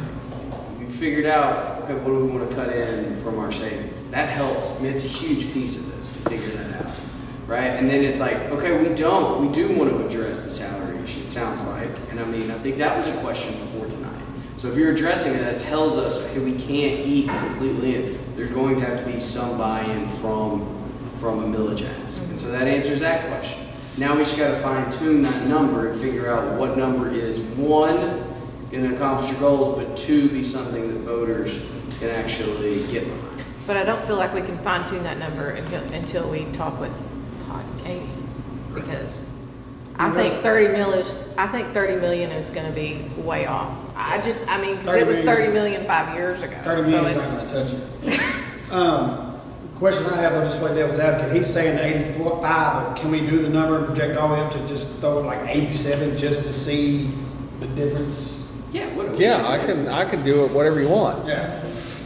Well, I understand what you're saying. You know where I'm at. I know. I mean, the state rule is 78 to 82. If they said you're above 82, you're flirting with danger. That's been drilled into me for 30 years. And I know districts that have to go in and lay off employees because they went above the 82. Well, and I think, and that goes back to What we said earlier, right? There is going to be some change from a federal side of it, and that's going to impact, we may have to absorb some federal positions into operating, or we may have to look at people and say, And that's another thing I want the public to understand. We have zero control over it, but if this happens, we've got two options.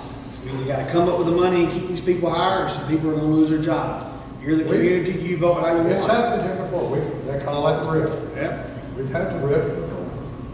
I just want them to know, because then that way, when it doesn't close up, Look, they have a chance. Your slot is gone. Yeah. Oak Ridge Central had to do it. They had to lay like 9 people. Answer my question. But anyway, I think we're in the right direction. So I guess the one other point I want to make is if our baseline number of what we're solving for changes, if it goes up or down, obviously I can alter these, but it'll change. If we need 14 million, it's different than if we need 11 or if we need 15. So it's either we need to figure out what the budget is, or we need to figure out what the project costs. Sometimes those two things don't always meet. And so, if it's, look, we're not going to get above 3, we're not going to get above 3.5 or whatever, because you could talk to people and figure that out and say, like, what would you get behind? Then you can also say, well, maybe we have to cut some things to get back down to where we're really borrowing 11. Most people would like 295 better than they would 3.25. Yeah, I've done one for 199, so I understand that. So keep that in mind. Cheapskate. I'll continue to run scenarios. I know you feel like you're a long way off. You've taken a lot of steps, even in the last couple of months, that I really think you're getting to the point where you can make a very solid and informed decision. And so any information I can do to help continue that conversation, that's what I'm here for. Anytime you need me back up here, I'm back up here. So Sounds good. Thank you. just keep the conversation going. All right, thank you. Thank y'all. so I'm gonna ask some other questions, and y'all kind of tell me which direction you want to go. But do you want to? Todd's here, Nathan's here. I guess I'm interested in hearing from them what they feel like a you know, a number per square foot for a high school is gonna look like. How many square foot do we need?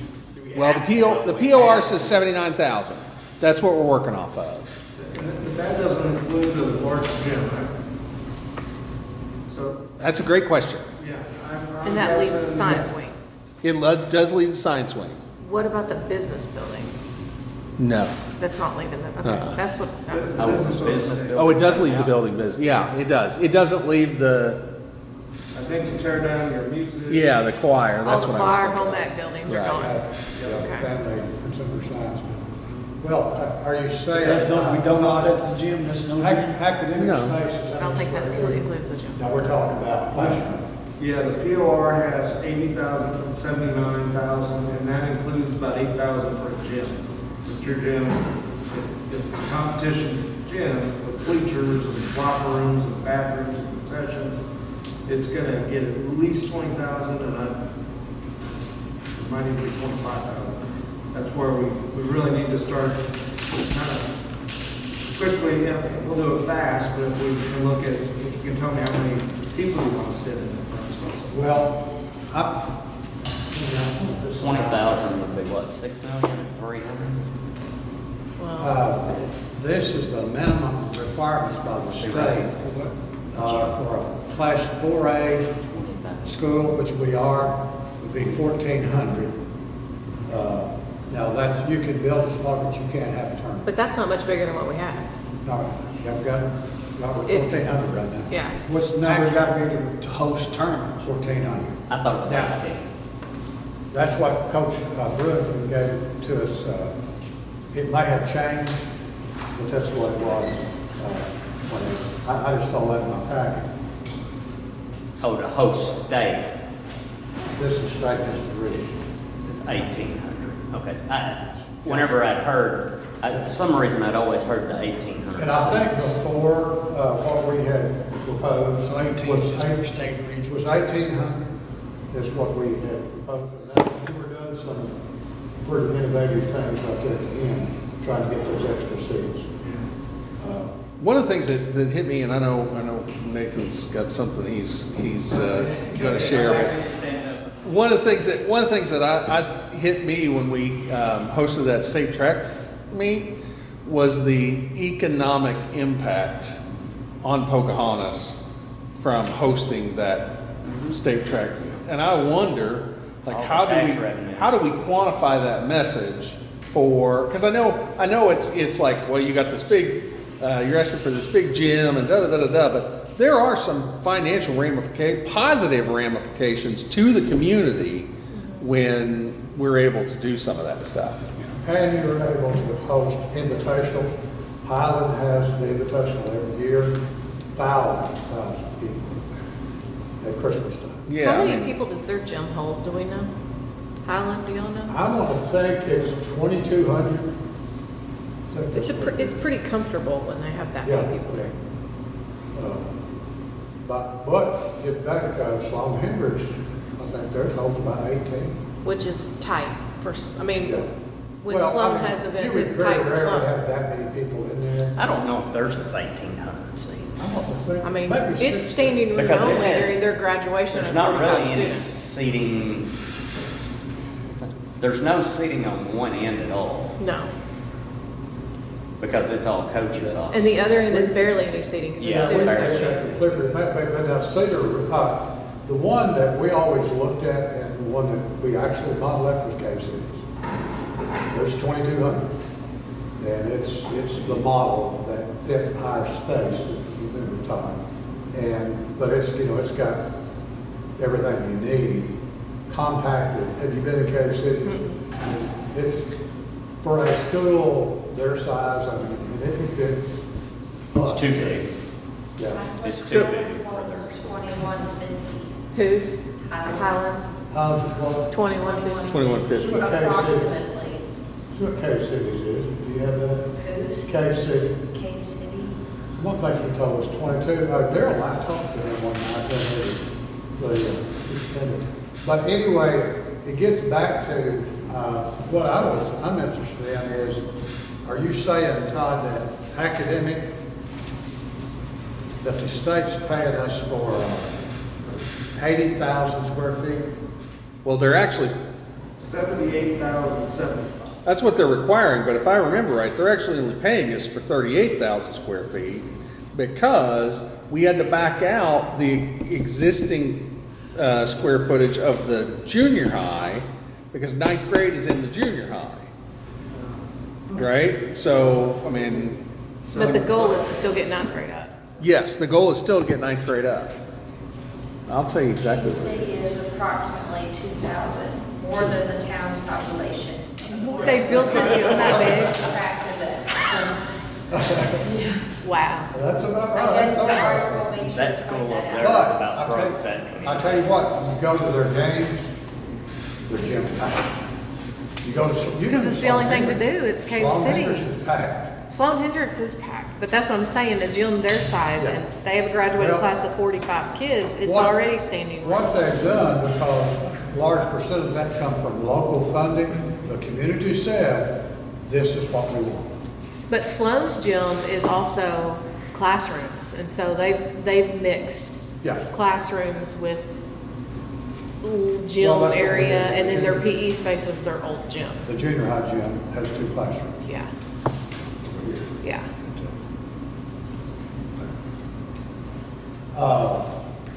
Well, we're just taking bids. Can y'all do what we need for 26? Yeah. Was the last plan for the school a 2-story building? It was. So here's my question, and this may be for both of y'all. Well, it probably is for both of y'all, but was it discussed on moving the building? Like, why were we displacing students versus leaving the existing building and moving it to the parking lot? Like building in front of the building? Why didn't we do that? Yeah. I just think, you know, we were gonna attach to the math and science, and it just kind of worked out. We were taking down the rock building. Right. And we liked having the service on that side where it was, or what, you know, deliveries from the kitchen, for instance. So we were gonna use that same delivery location. So how would it look if you left the existing building for the students, built in front of it, and then connected the buildings later by a cafeteria or a gym or something later, so you're not displacing classrooms for 2 years? You're losing a large part of the parking lot. Temporarily. Have you seen how many kids park up there? Ain't many. No, I'm not a ball game. I know, but I mean, they're gonna have to park down here for a couple. I mean, I'm okay with the community having to park across the highway if they have to for a parking lot, so our kids aren't out of a classroom for 2 years. Sure. That's sort of what we're doing at Corning. Corning, it's a middle school and high school, and so they were tearing down their high school, and those kids will be displaced. But we're leaving a couple of middle school buildings that will eventually get torn down. Right. One of them is their cafeteria and kitchen, so they can still use their cafeteria and kitchen and a couple of classroom buildings while they build a new building. Once the new building's up, then they'll tear down their kitchen and classroom, or their kitchen and dining. That becomes the parking lot where the bus runs off of that. Yeah. So yeah, we can face things like that. Well, It the makes reason sense. for that, you know, and that can get a lot of thought, it's just, so, and they come up with a plan that to house the kids on campus. And Greg is not here tonight, but Greg was instrumental in devising that plan. And I mean, I understand that, but I mean, I know It works. TJ knows what I'm talking about. I was displaced for 2 years of my elementary education in this Yeah, but district, and it was miserable. Yeah, but when you really think about, you know, if you do it for a year or two in the big scheme of things, and having everything together. However, you have 2 But- graduating classes that have a miserable high school experience Yeah. because they were the ones displaced the whole time. But there was 50 more after on that. I know, but I mean, I think these kids just come out of COVID. These are the classes that were really affected in elementary school. Those are the classes that are going to be affected in high school. And so it Well, concerns we can build me. it out on the baseball and softball Well, that's my field, question is and then like, build the baseball and to softball the field elementary between. or, That's another question I have. How much is the cost to move the baseball and softball facilities? I think it's. we have a lot of it's done the space way in it is elementary right school. now Anyway, put the school by the road, you still have the parking lot, new building gets built, then you You lost just, the math and science wing. you still No, you connect it. don't. You can still. That's what I'm saying, you can pull still it go out back. and connect it by a gym or a cafeteria It's over or, here. Our whole idea is to put it all under one roof for safety, so kids would not have to go outside other than business. I think you That's why still we have architects can. here to design. I think you still Architect. can. I don't like the idea of displacing the kids. And I Because now you're talking about multi-purpose and revenue generated. You move the softball complex over, I'm just throwing out theoretically, the elementary. Now you can close it off like every other school does, and you have to pay gate to go to the baseball and softball games, just like everybody else does. And now those sports start to pay for themselves a little bit more. they have their own complex. They have their own complexes, like they do at all the other I think when schools. you're talking about that though, you're talking about having a lot of extra. Well, money. I'm just wanting to say that again, the community's wanting to decide what happens, not us.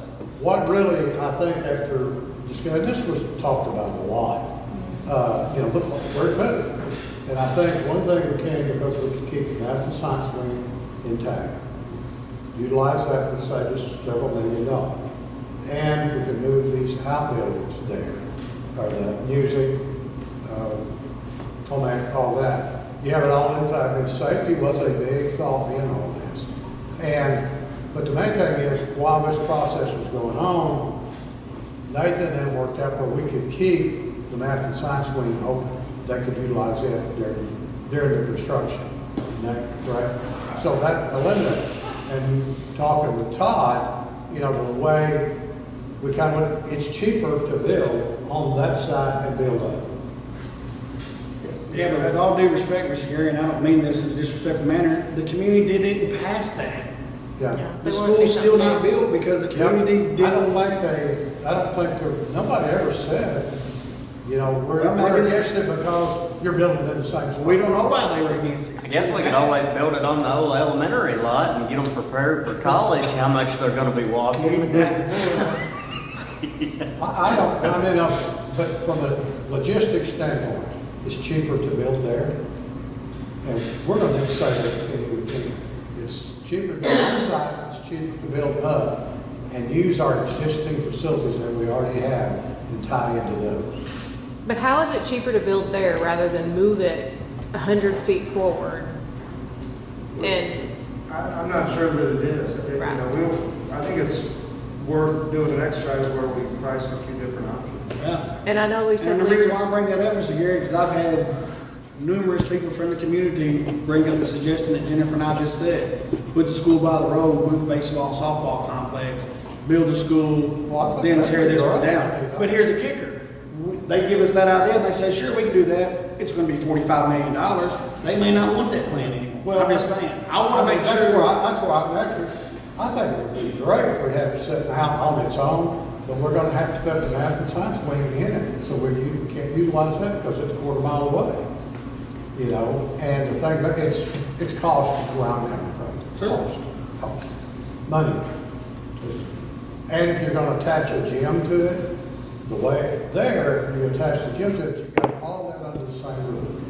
A kid never has to leave that building unless he or she's going to ag or to business. but why does the gym have to be attached? Cost and the way the flow and you can build it. Well, if the gym's gotta be attached, is that not a good gap filler to But get here's the connected to thing. the new math and science wing? I mean, that's a huge building. So it's gonna be- There's not one school in our district that has their gym attached to their building. Oh, yeah, Brooklyn does, Valley View does. Brooklyn, but we don't play.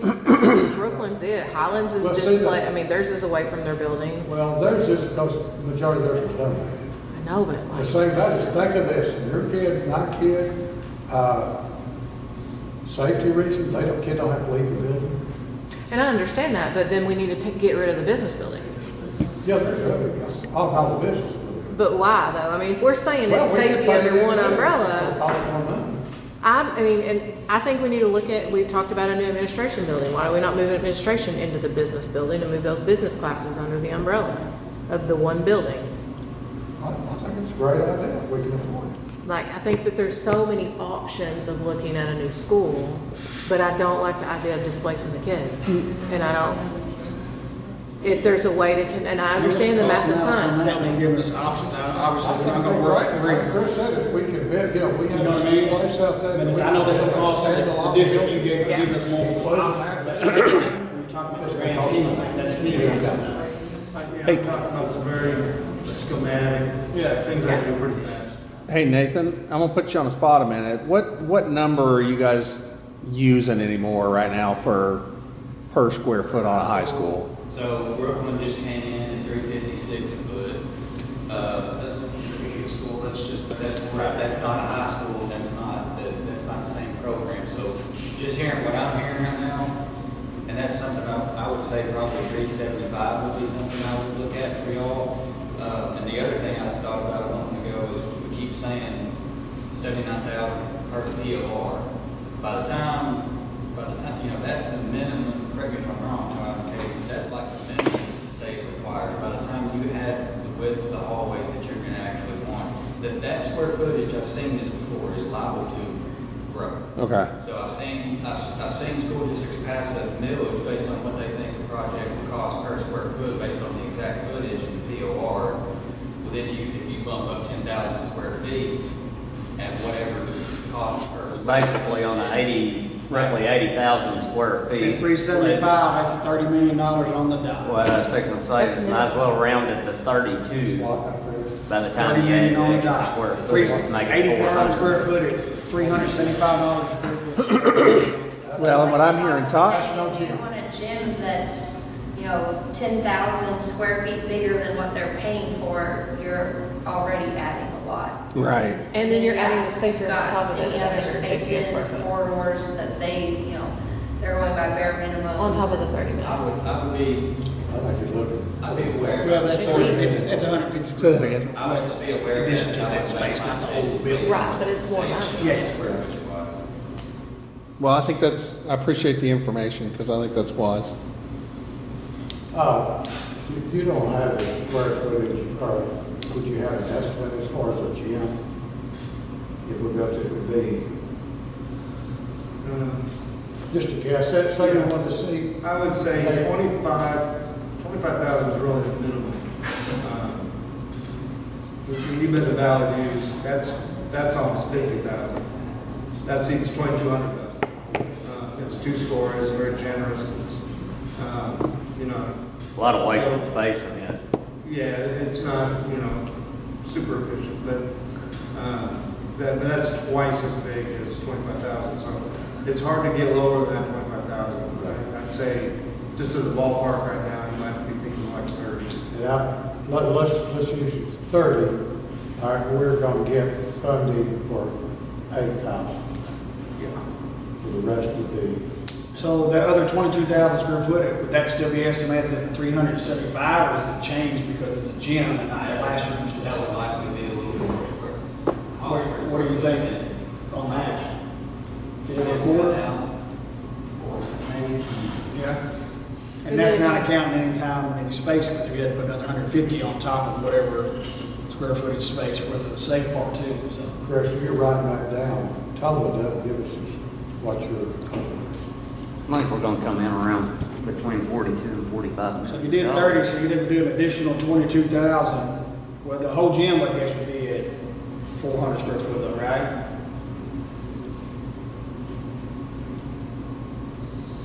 Just for the gym alone, 10 million. Highlands was. you're at 12 million Highlands, 25 or on 30? 30,000 square 30. feet. I think Highlands was 8.6 million, 17, 18 years ago. But that includes an 8,000. We're looking Yeah, you at gotta 42 remember. at 25. If you did 25,000 square foot gym, 400, that's 10 million. So you're at The other building's 26.6 for 32. the other space, so you're at 38.6 for the other 71,000 square feet Well, plus too, you the gotta gym, remember. and that's not counting the additional space you're talking about when you add in Well, hallways that's not and the included. safe area. Architect's fees, construction manager fees, this is called furnishings. Any kind of furnishings you want to. Yeah, so roughly you can add $3 or $4 million to that. So you're Is getting that closer to correct? 50. I'm figuring 42 to 45. Okay. That brings me back to the second question I had. You know, when this whole thing started years ago, when we was talking about building elementary, we decided we had to do it in 2 phases, you know, to do both of these, because the state said you have to replace those schools. All right, we did that. Phase 2 is this. All right, in phase 2, they told us you do not have to replace your gym, but you have to replace your classroom spaces, your academic spaces. All right. We had to make a decision, the board at that time, whether we wanted to include a gym. At that time, they made you have an auditorium, right? They required an auditorium. That's what, Yeah, a small one. We were gonna build a bigger one. we were good. But, we went back to, okay, do we just build a high school? So, are we at that point where we have to make a decision? I don't think we're at that point. I think we just have to figure out what we want. I mean, I Well, we've think, already, we've already said, you know, we're looking at 38 million plus. well, I think that's comparable to what you were looking at 5 years ago, though, when you look at the cost of building that's gone up and you look at, I mean, I was expecting it to be over 30 million, just because 5 years ago it was this, but this is post-COVID building product, I mean, the prices have gone up. You Then. know, the millage would have to be considerable millage. We're gonna be looking at 20 million that we're gonna have to end up covering with bonds and millage. So then this goes back to him on 11 million's low. Yeah. So it's, Well, I'm saying, I'm throwing that as an option, we're talking about options yeah. here. And, you know, I think our kids deserve a gym like other schools got, but our high school is falling apart. I mean, the park was built in 1938, it's time to replace it. I think academic facilities come first. I think they do, absolutely, but I think that that's where we look at too, of does the gym have to be built with the high school, or can it be standalone? Can it be on the softball field instead of with the high school? Yeah, sure. I mean, but then you get the price of moving the ball fields. I will tell you, we've done several baseball, softball complexes here lately, and you're looking at probably like 5.2 as a starting, and that's natural grass, that's no turf. We've done 3 out of our office in the last 3 or 4 years, and it's good. That's, if you're looking at doing it on that part of your property, you would need to take that. That's per field or just the That's- entire yeah, complex? that's the whole- Complex, talking about, how did you? 5.2, probably 5.2, 5.7 for natural grass, and a full new complex, softball and baseball. But if we did it out there, it's going to take a tremendous amount of dirt. It's, Well, yeah. you know, We built River Crest for 5.7. And it was brand new, and everything, so. Did y'all do Sloan Hendricks? Which one? Sloan Hendricks? No, sir, not to my knowledge, unless. I didn't think Right, we yeah. Okay, so I'm gonna ask this question because I mean, are we, and I'm looking at you, Todd, are we at a point where we need to start sketching out some rough things to just get, you know, to try to get a little closer to an actual number? Yeah, I think one thing I'll need to do is look at the size of the gym, how small can I make it? I've designed a lot of gyms, so I can go back and look at something that I've already designed and how big are they, how many do they seat? It's a big component of this, deciding how big the gym has to be. Where the building goes on the site, I think we need to look at some different options. See if there's a way to connect to the science and math building without displacing kids as much as we did last time. Sure, some are gonna have to be displaced. You might have a couple of portable buildings, that kind of thing, but is there a way we could do it that we displace the least amount of kids? And just start sketching, come up with some site plans. Good idea. You see what?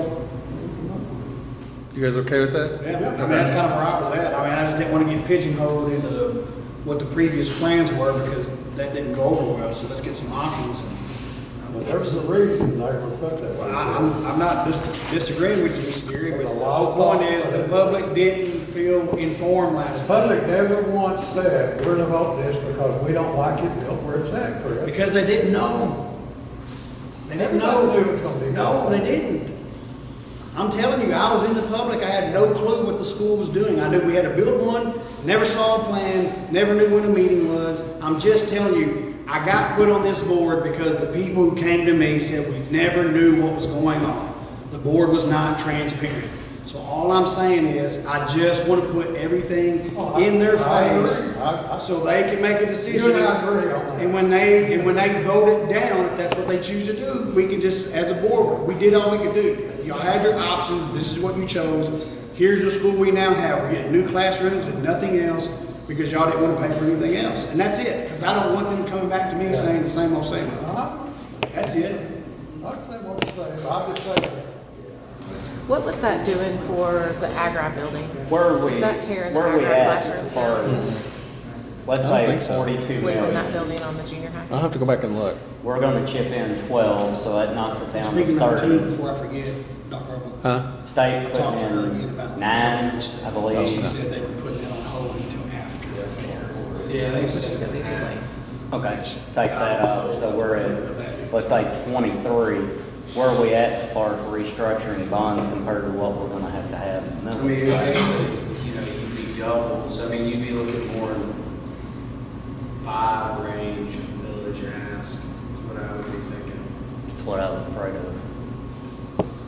I can run the numbers. I didn't wrap your debt, so I mean, I could get, if you look on those charts, the debt service payments are level even out past when your bond issue that we're not restructuring pays off. I can fill in principal there.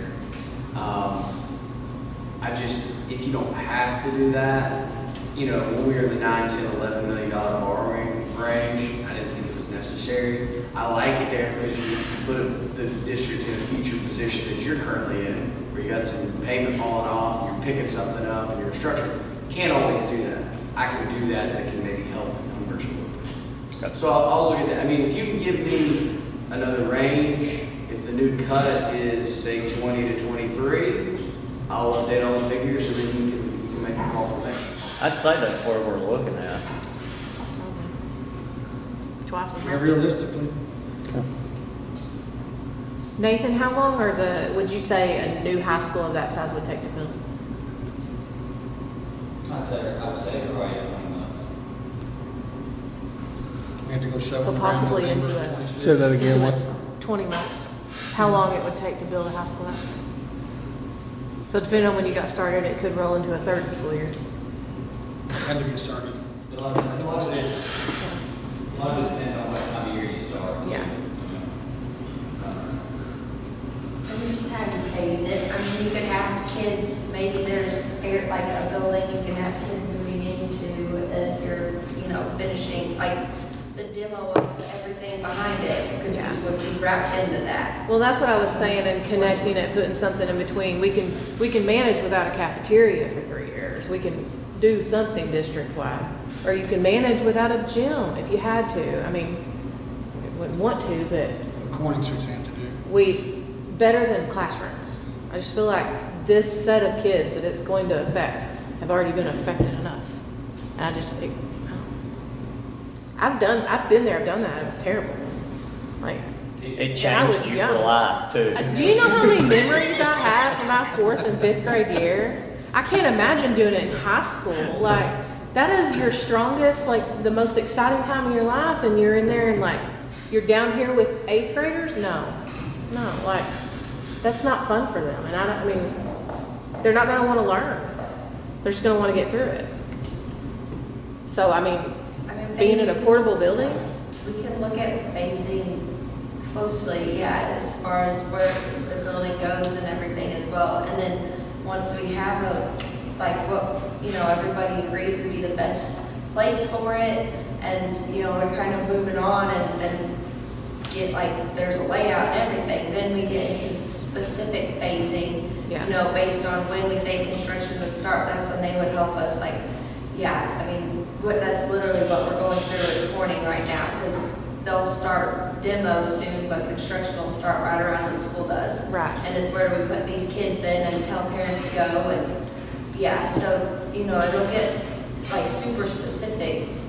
I would like to look at, yes, it would cost $5 million to move baseball and softball complex, but would it save us any money on building, leasing, and moving the building to a better part of the ground versus, or would it cost us twice as much to move it? I mean, I know the lines and everything, but the lines are, what, 100 years old up there? I mean, they're gonna have to be replaced anyway. Well, yeah, I mean, utilities Like- have to be relayed anyway.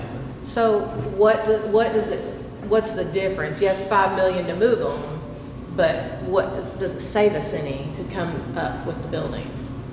Even if it does put something in the middle. I'm gonna say it's probably not gonna save us.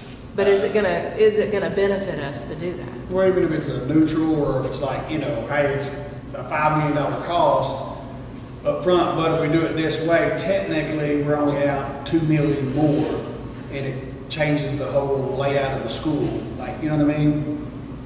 I mean, that's what Oxy's having to do. Their new schools, they had to lose both of their fields, and they're looking now at schools, you know, under construction, and they're now starting to revisit how are we doing, like, we need to build our fields back.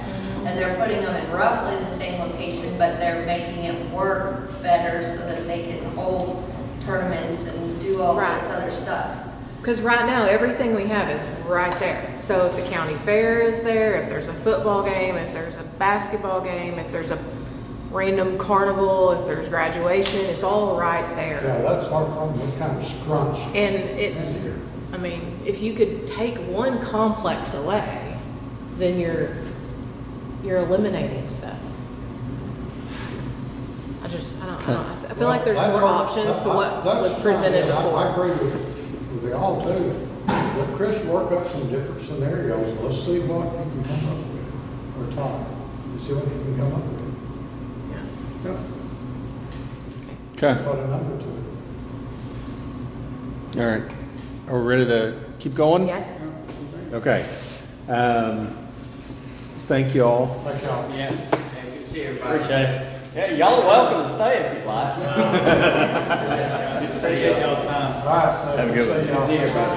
Thank you. It's good to see you. Congratulations on the baby if we don't see you again, but we probably will.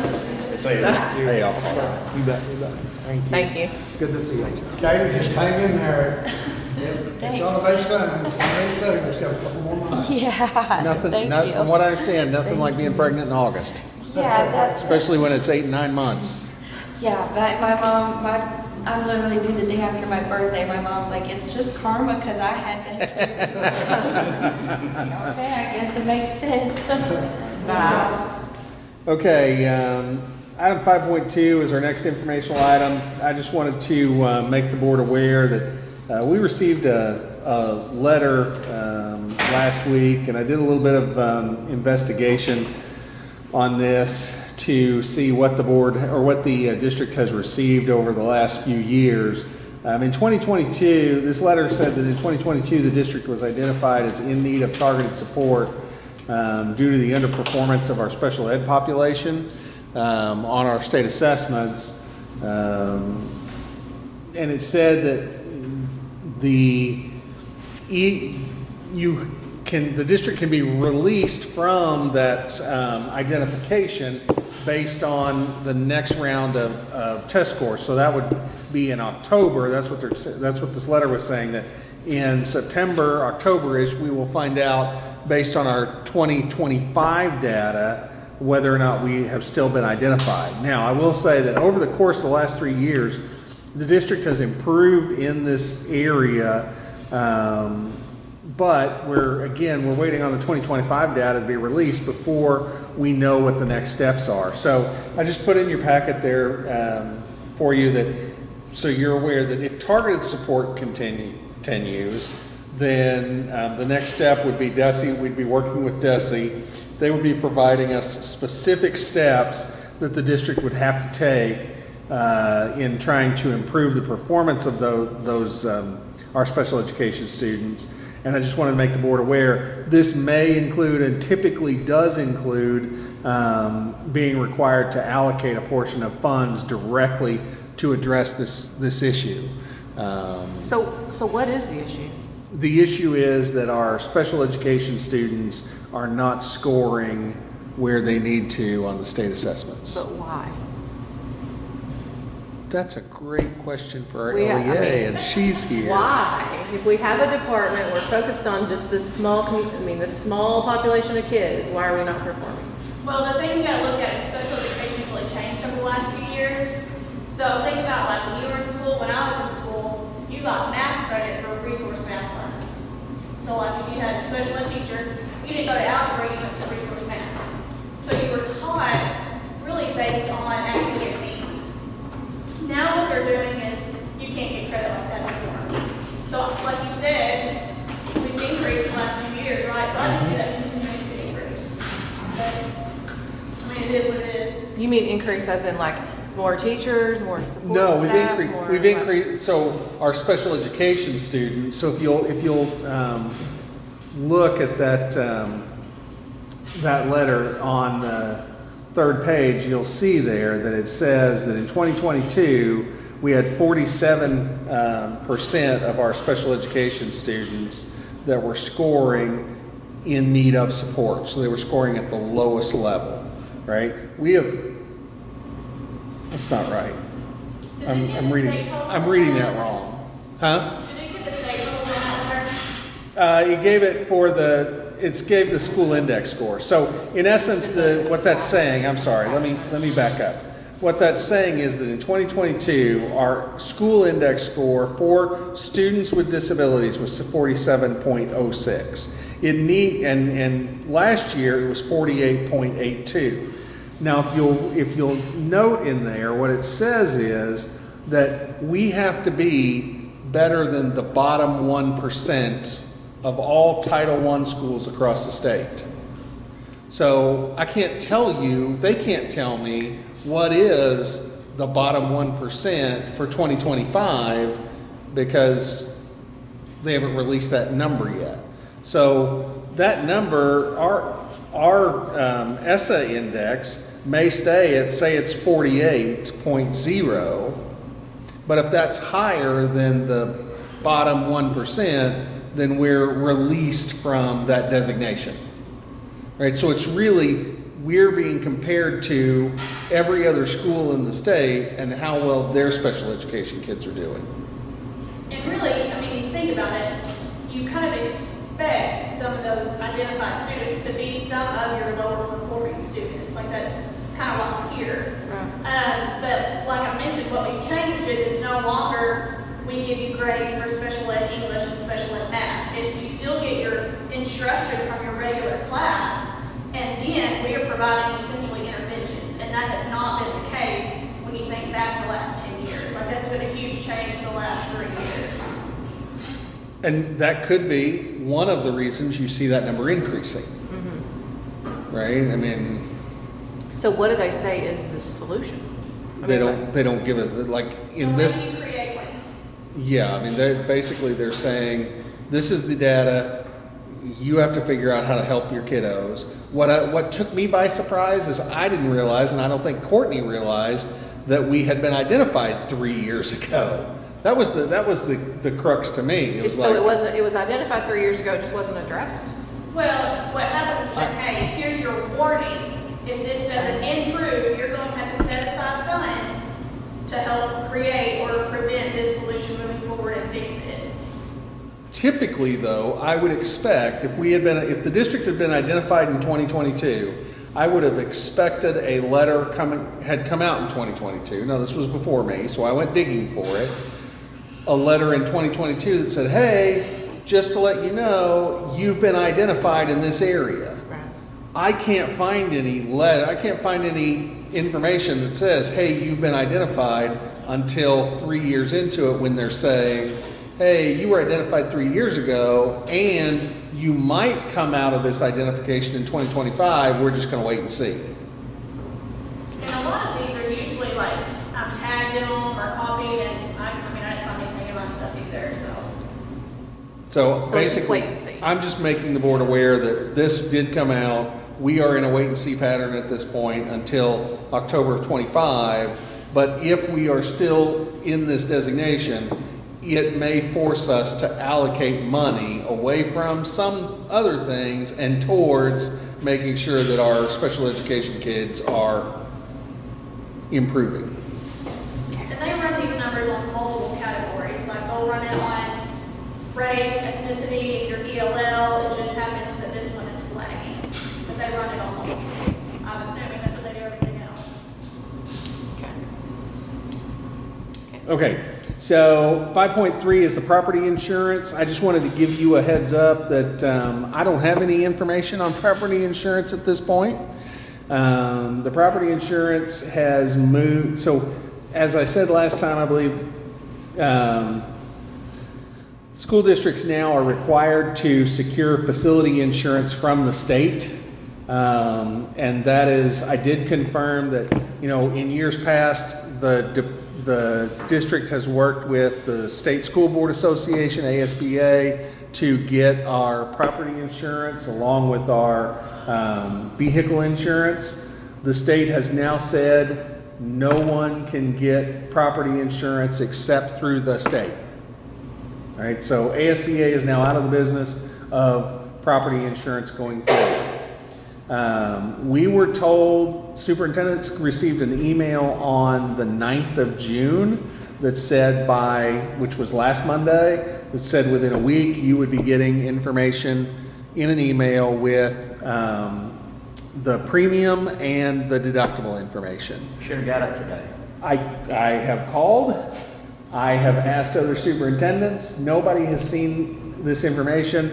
I got on the new Office of Risk Management or whatever it is. That website is not complete yet, and the only thing on it is a email. So I did email the state asking for the timeline for communication. I have not heard back as of yet. I will tell you that from what I understand, they said that at this time, they don't expect significant increases to the deductibles. However, there could be significant increases in the coverage amounts. Right now, they're predicting next year's premium cost will roughly be the same as what we paid this year. Here's what I'm hearing. So last year's premium cost was $139,170.64, and the deductible was $10,000. What I'm now hearing is that maybe not in year one, but in year two, the deductible is going to rise to 10% of the cost of the building.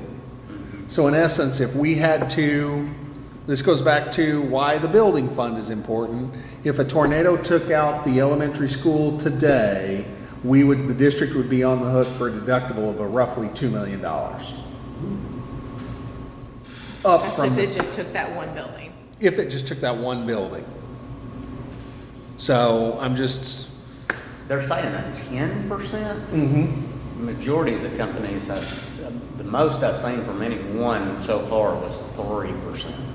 What they mentioned at a presentation I was at a recent law conference is they said they're expecting over the next 2 to 5 years that to jump up to 10%. I foresee a roof within the next 5 years is not going to be a covered item. It's going to be a maintenance issue. I think roof and HVAC will not be covered items any longer going forward. Now, I think it'll take 3 years to get there, but I think that's what's going to happen. It's coming. So again, this goes back to, I think somebody said it, Gary, you may have said it, right? Or maybe Brent did. It's this idea of we are walking closer and closer to the state saying, if you as a community, Pocahontas, want to have a school, then you raise the money for it, you support it. And I don't mean just have a building. I mean, if you want to pay teachers, if you want to have a building, if you want to run transportation, it's going to be on the community. I see that now. I do think that they will continue giving a per pupil amount, you know, $8,000, let's say. But I think what they're gonna, I really wonder if it won't get to the point where we're gonna send your kid $8,000, we're gonna send your kid $8,000, and then you guys can pool your money. And if you want to have a school, everybody will pool their money and say, okay, here's our operating cost, here's our $16 million, go and run the school. That's what I see coming down. Now, I may be wrong, but it sure doesn't look like it. Yeah. Well, I think if they do that- I was gonna tell you that people don't know, and I'll show you how people really don't know. School is not required to provide buses, transportation. School don't have to do that. That's true. But I think I if didn't know they that. do that, they're gonna have to get on the same plan, even like, back to sports, AAA and the schools are gonna have to be on the same page. Well, so keep in mind, it didn't pass, but there was a bill floated that was proposed in the legislature. I don't think it ever got out of committee, that was going to do away with AAA and make it basically there was going to be an office of student activities under DESE, and it was going to remove all of the authority that AAA has. Because they conflict in a lot of areas. It's like we say we want to do this, but then AAA says you can't. So it's You like, know, the whole, it's kind of all civic, but along the way, everything is transitioned to AAU. You go to some of these tournaments, this is where the college coaches are at, that's where all the great athletes. right, but I mean, with They're not, recent they're playing school changes, ball just for practice. recent changes with school choice and school transfers and all that thing, you're not gonna be able to give these parents money and then tell them they can't do, like, here's your $8,000, choose your school. Well, I choose my school, but I want 100% of it. I don't want just 90% of it and my kid have to sit out in sports for 365 days. Like, if I choose, I want it. And so I think that they're gonna have to get on the same page for all the grades, not just Well, up to 11th grade. the landscape's going to change in the next 10 years. I think that's very valid. Okay, the last informational item on here, I just wanted to make you aware that last week I did hold the first Heritage Council meeting, so I provided you the minutes of that meeting. At that meeting, you can see the feedback, who was present, the feedback that was received, and there were lots of items on there. So I would encourage you, if I know you've read the packets, you've probably seen this information. There was some items, more emphasis placed on academics than on sports. That was something, is teacher salaries, and we've talked about this. This board has talked about that, need to be increased. Teachers need the opportunity to attend training, specifically STEM. Wider choice of programs needed, available students such as theater, newspaper, journalism, drama, that kind of thing. District needs an auditorium. We need to continue to challenge students. Find time for extra programs. And then there were some suggestions there. So gives you just a little bit of context of what was discussed in that meeting, what people brought up. I think it's just that we will continue to do those. We'll probably do those once a quarter. That would be something if the board wanted to, vote, have a representative. This board could choose a member to participate in that, just as to observe. Not something you have to do. I mean, I think it went off really well, but that is something that if you choose to do, it's something that you could make happen. Are you planning on adding more people to that council? It is if you want to attend, y'all come. I personally invited roughly 6 people, and these were the individuals who actually made it that day. I have 6 people who have confirmed that they've said yes, that they're willing to do that, and then when it came time, we had these individuals who were able to make it. I fully expect that the ones who have committed will come. But yeah, I mean, I would love to have enough people that we could split this up into 2 groups. That's what I told them. I like the idea of doing this, but like, should we consider doing something like this for upcoming decisions as far as millage in high school and things like that and what they'd like to see? Or maybe even this be brought up in this group. Right, yeah. No, I think that's. Like one of the questions is gonna be the rock building. That is a direction that we're heading towards, is to include those kind of, because to me, this is, I mean, I know you guys have the individuals in the public who are sharing information with you. This is another way for them to share that information directly with us. So to me, this is I'm not gonna turn anybody away. If somebody says, hey, because I put out on the website, we sent it out. If you'd like to be a part of these councils, please sign up. We had 2 individuals sign up. They're on here. And then I made some personal phone calls to people that I thought would be key individuals to sit on this commission. Love to have more, but we're gonna start with what we've got, so. So can we make some suggestions to you on people? Sure. And I can share with you those who have committed, who just weren't able to be there. Okay. So yeah, if you have suggestions and or phone numbers, I'll be glad to reach out to them directly. Okay. Okay, are we okay to move to the action items? Do you want to take a break? Okay. Let's take a 3 to 5 minute break.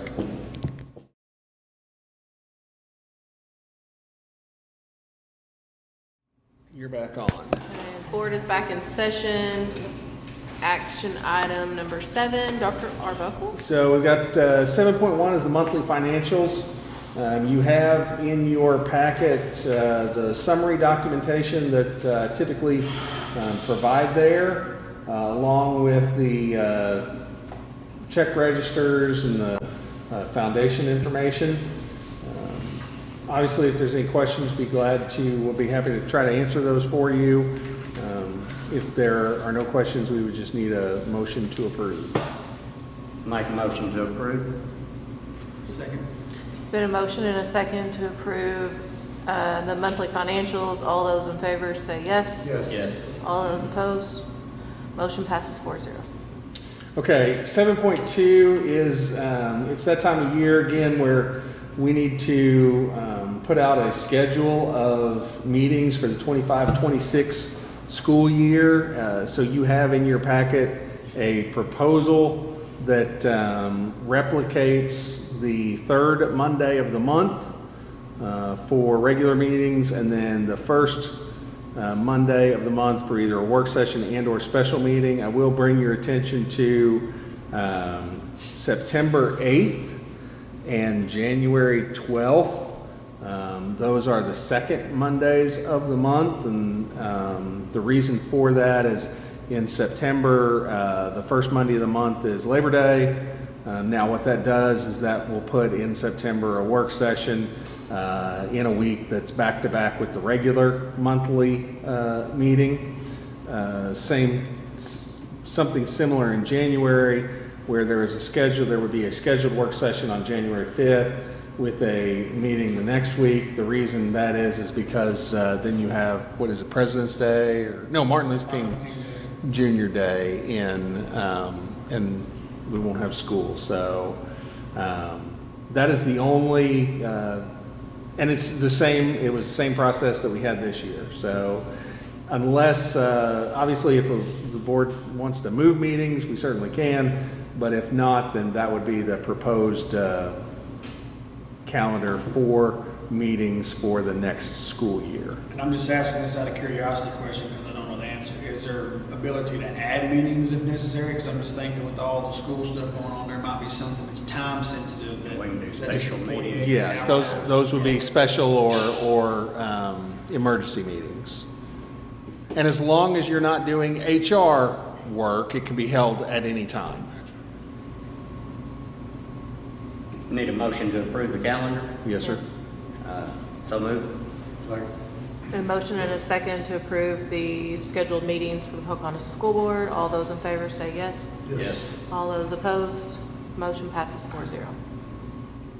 7.3, this is an item that we're required to bring to the board each year. This is the comprehensive counseling plan that is required by statute.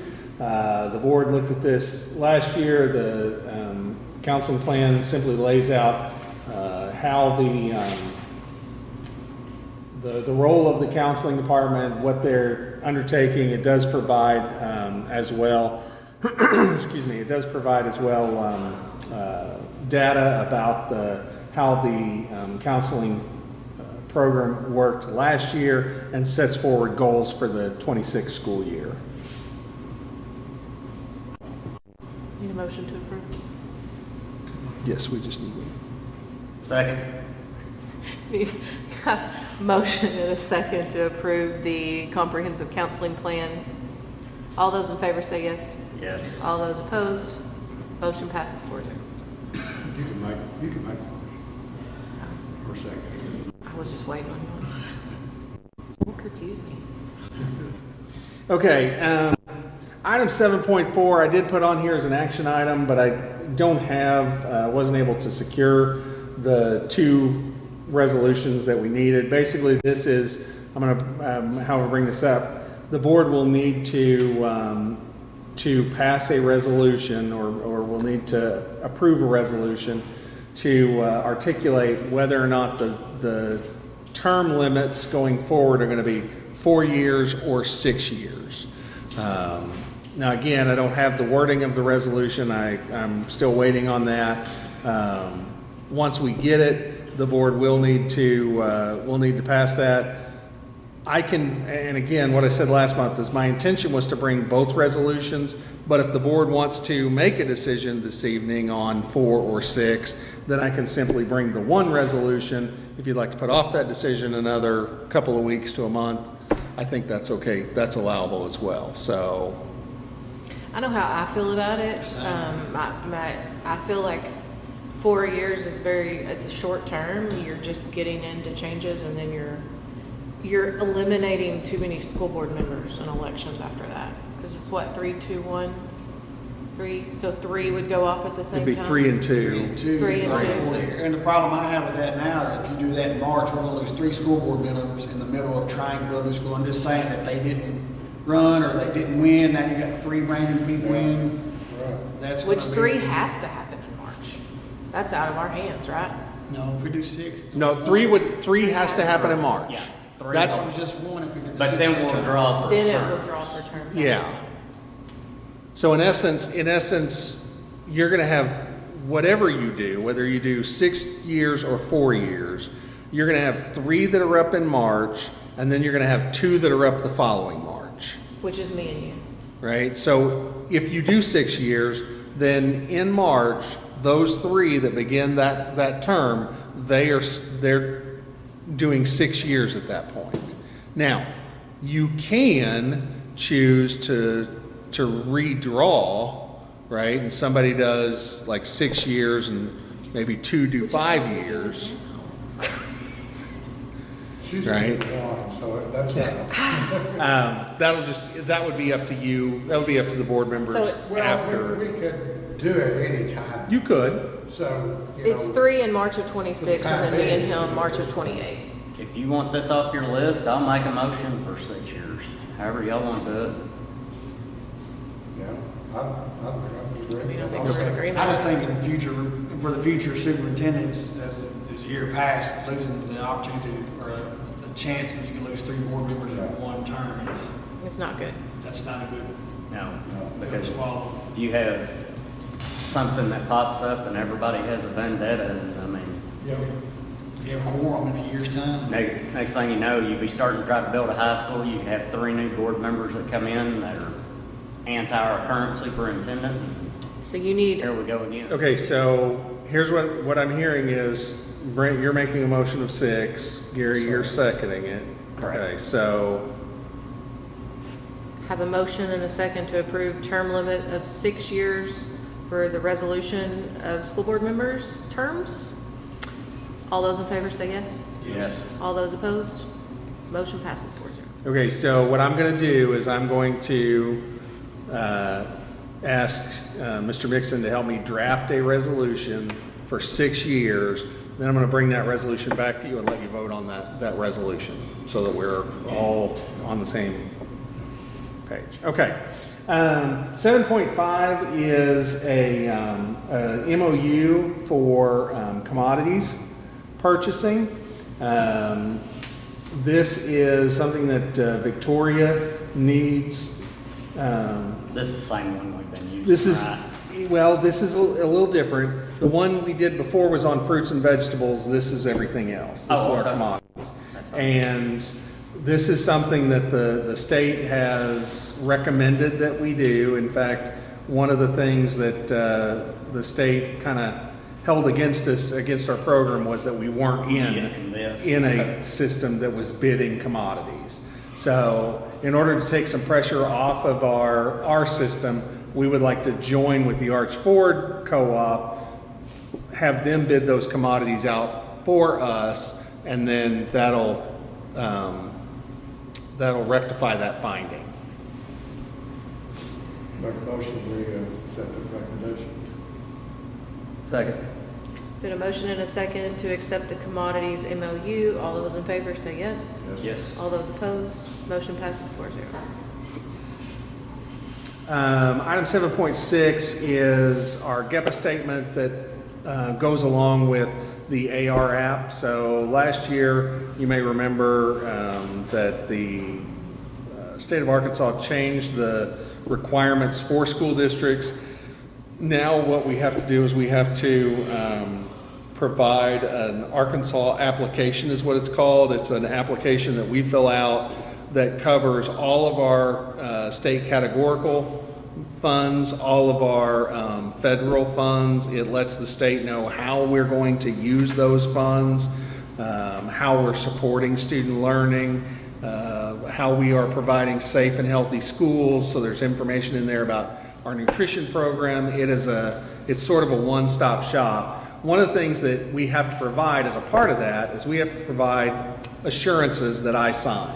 So you have in your packet the assurances, and you can see on there that what I have to do as superintendent is I have to initial that I understand that we are going to I am assuring the Arkansas Department of Education that we are going to do all of these things. And so those, 12 pages, 15 pages of things are all things that I am responsible to ensure that the school district is doing in accordance with state law. And it is required to have board approval. So in essence, I'm going to sign it. You guys are, as a board, you are standing behind and saying, yes, this is what we expect our superintendent to do. We expect our superintendent to ensure that we're following all these state laws. Make a motion to approve. Been a motion and a second to approve assurances and GEPA statement. All those in favor say yes. Yes. All those opposed, motion passes 4-0. All right, item 7.7, you have, each year we bid out our occupational therapy services. We also bid out our PT services. You'll see those in the next item. This year we received one bid back in each of those areas, and so you have the bid in your packet for Harwell Therapy Services. We are recommending that Harwell Therapy Services provide the services as the occupational therapy for students in Pocahontas for school year 26. Obviously, if you have any questions, Courtney can address those as well. I'll make a motion to approve the occupational therapy services. Been a motion and a second to approve occupational therapy services through Harwell Therapy. All those in favor? Yes. All those opposed, motion passes 4-0. You also have 7.8 is our physical therapy bid, so you have the physical therapy bid there as well. We also had one bid on physical therapy. You will see that GTS Physical Therapy provided that bid, so we are recommending the board approve the GTS as the physical therapy provider for students in Pocahontas for school year 26. I'll make a motion to approve.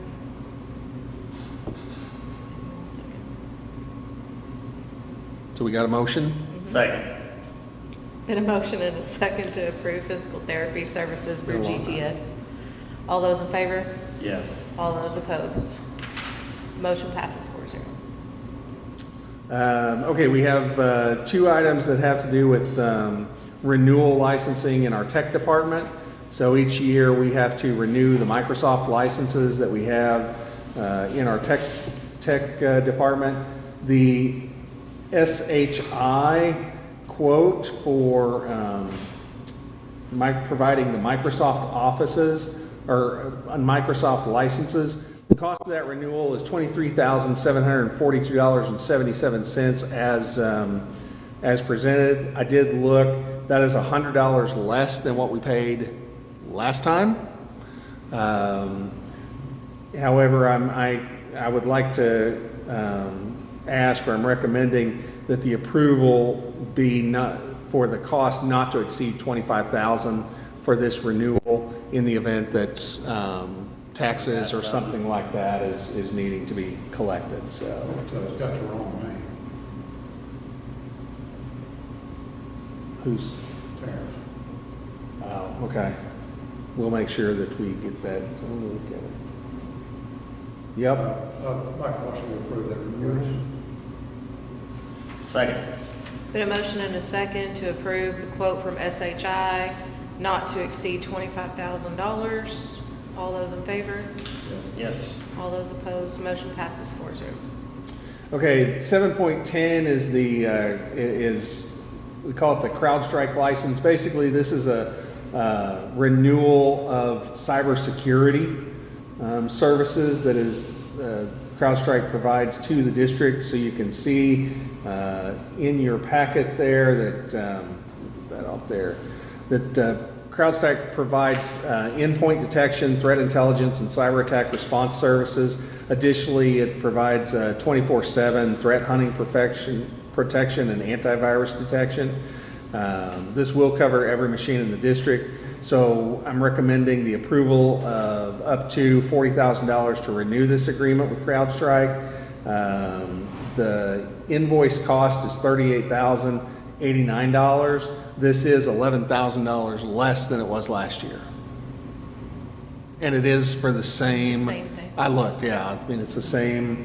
Was it because last year we initially just set up with them, and I'm wondering if that might not have been why it was higher. That could be. I will say that when you look at the quote, the that first item, the Falcon endpoint protection premium, that has come down. It was $43 per unit last year. This year it's $34.80. So that was a big part of it.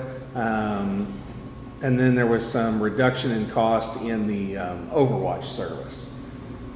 I make a motion to approve CrowdStrike. A motion and a second to approve CrowdStrike renewal not to exceed $40,000. All those in favor? Yes. All those opposed? Motion passes 4-0. Okay, item 7.11, item 7.11 is we have an opportunity to apply for a COPS grant. The district has applied for COPS grants in the past. The COPS grant is basically a grant that provides funding for schools to improve security, student safety, that kind of thing. So we would like the approval to pursue a school violence prevention program grant. This provides grant funds up to $500,000. We're asking approval because it would commit the district to matching 25% of the grant. That 25% can be spent over 3 years, though. It doesn't all have to be spent at one time. And what we'd like to do is we'd like to go after this grant. We'd like to pursue this grant with the goal of replacing the 180 security cameras that we have across the district.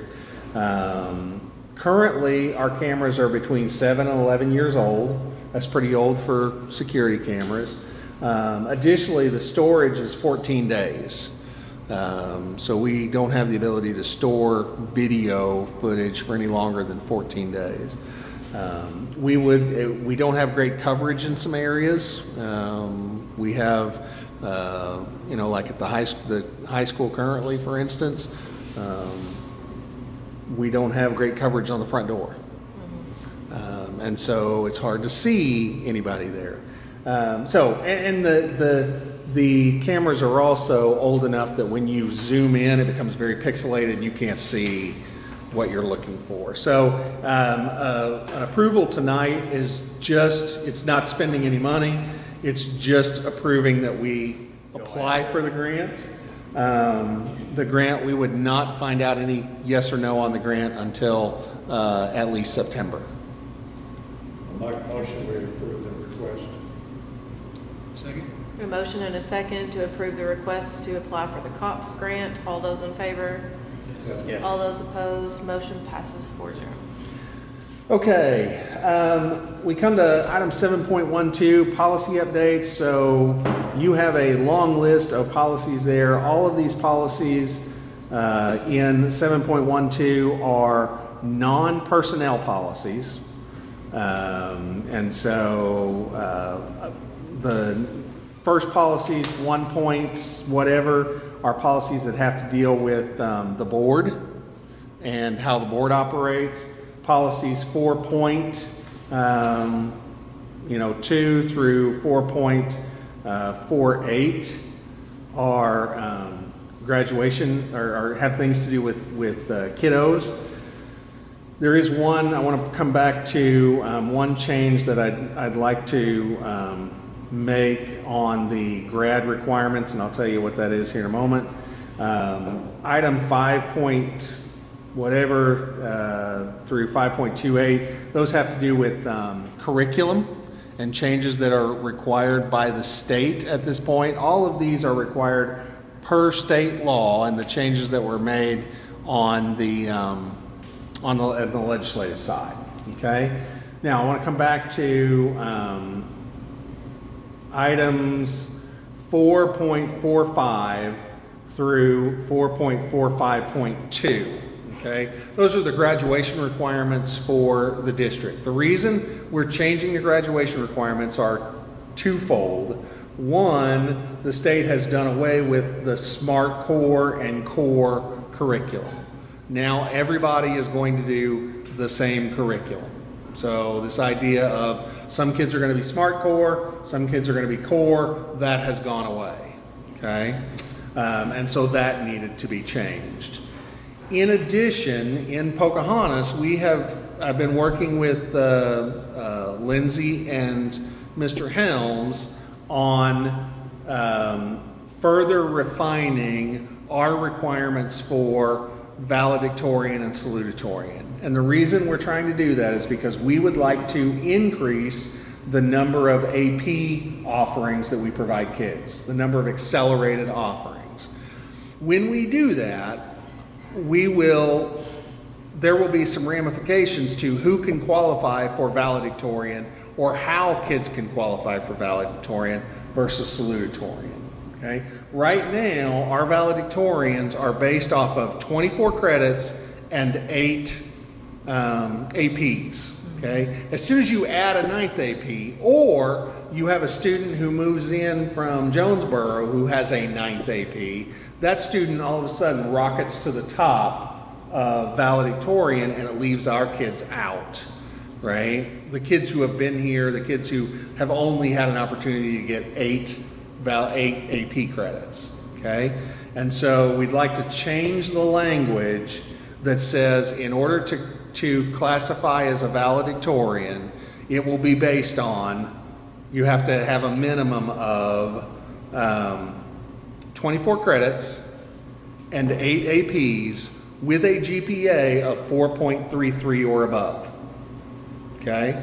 Now that 4.33 is a calculated GPA for a kid who goes through 4 years of school has 8 APs, scores A, gets an A in every class, no Bs, right? So if you've got a kid who has 8 APs and no Bs in 4 years, their GPA is 4.33. That's the maximum. So all of our valedictorians this year, the 5 that we had at graduation, all of them had a GPA of 4.33. Mathematically, you can't get any higher unless you take a 9th AP.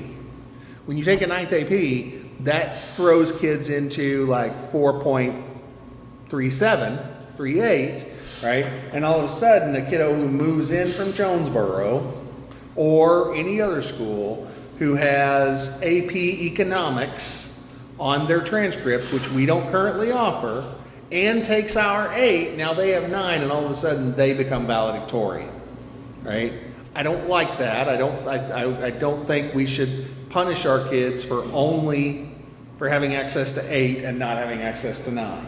So what I'd like to do is we've reworked the policy to include the language that says if you have, your valedictorian will be figured on 8 APs and a 4.33. So if a kid comes in and has 9 APs and a 4.38, that's fine. They can be valedictorian too, but our kids who have a 4.33 are also going to be They met the valedictorian. requirement. Right? That's the structure. And so that would be an additional change to 4.45 through 4.45.2. Okay? So if there are any questions on any individual policy, I'd be glad to address those. I have a question. Okay. So the cell phone policy is just striked through, the whole policy. So does it replace with something with new state requirements, or Let me go look. does it move to the personal electronic device? Yes. 'Cause that's all red. That's So- all red, yeah, so that overtakes it. Okay. In essence, we're removing one and 'Cause replacing it with they're the other. the same number, so we're. okay, Exactly, okay. yes. Yes. Are we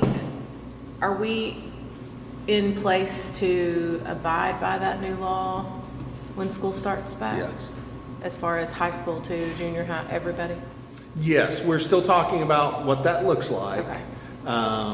But in essence, it sort of returns, certainly the high school and junior high, back to, you don't have them out ever.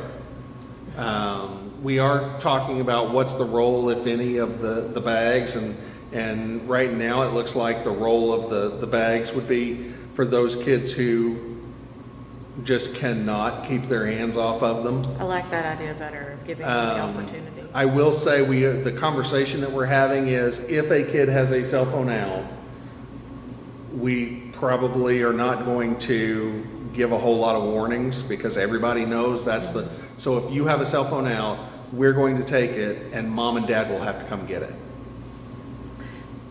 And the idea is that if we make it uncomfortable for everybody, mom and dad will help. If we give it back to the kid at the end of the day, then mom and dad, they may not even know it happened, right? We need everybody to be on board. But that's the thing, and I will say, we need everybody to be on board. Like, it's I gonna have agree. to be every teacher, not, well, we don't have anything going on, you can get your cell phones out and play, or use your phone as a calculator, or like everybody has to be on the same page. Correct. They can't pull them out and use them as a calculator anymore. Well, they can, They- but they're not supposed to. Teachers are not supposed to Right. allow them to do That's that. what I'm saying. Yeah. I'm Oh, just- so you're gonna go back and make all those teachers 20 years ago right again that always told me I wouldn't always have a calculator in my pocket? Yes. I'm just saying, historically, it's been, well, I got to do that in this classroom versus this classroom, and I got to do it during this lunch period, and I was in this lunch period and I got the phone taken, but this person in lunch doesn't care if you're on your phone. And so, Wishful thinking, my bad, 30 years ago. I know, right? You have to think about it. I don't want my 7th grader coming home saying, well, I got to use it in this class and this class and this class, and then my high schooler gets to say, well, I got it taken and mom had to come pick it up. Because Because that's causing me problems. I completely agree with you.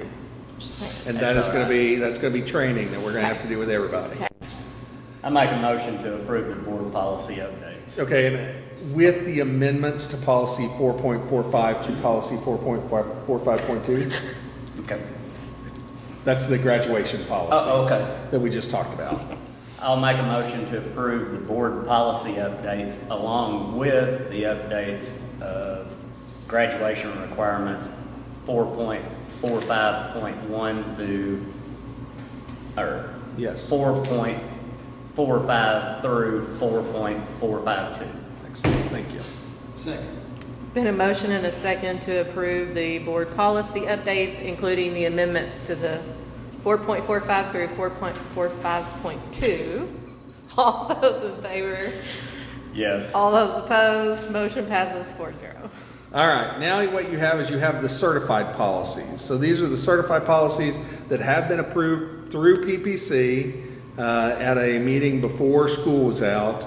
These policies address all of the necessary changes to the legislative, to what the legislators did in the spring. And so we're asking for approval of these personnel policies so that this month, so they can go into effect on July 1st. So moved. Second.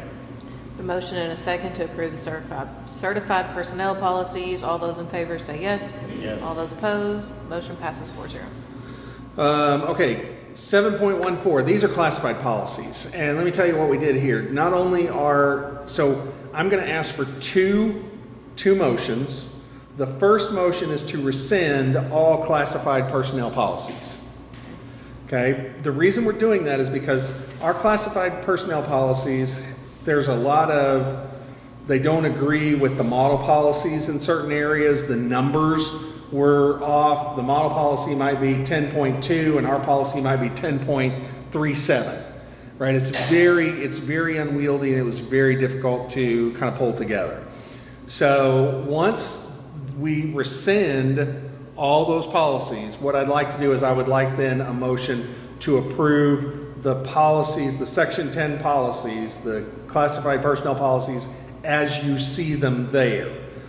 I'm going to point out a couple of changes, like why is this important?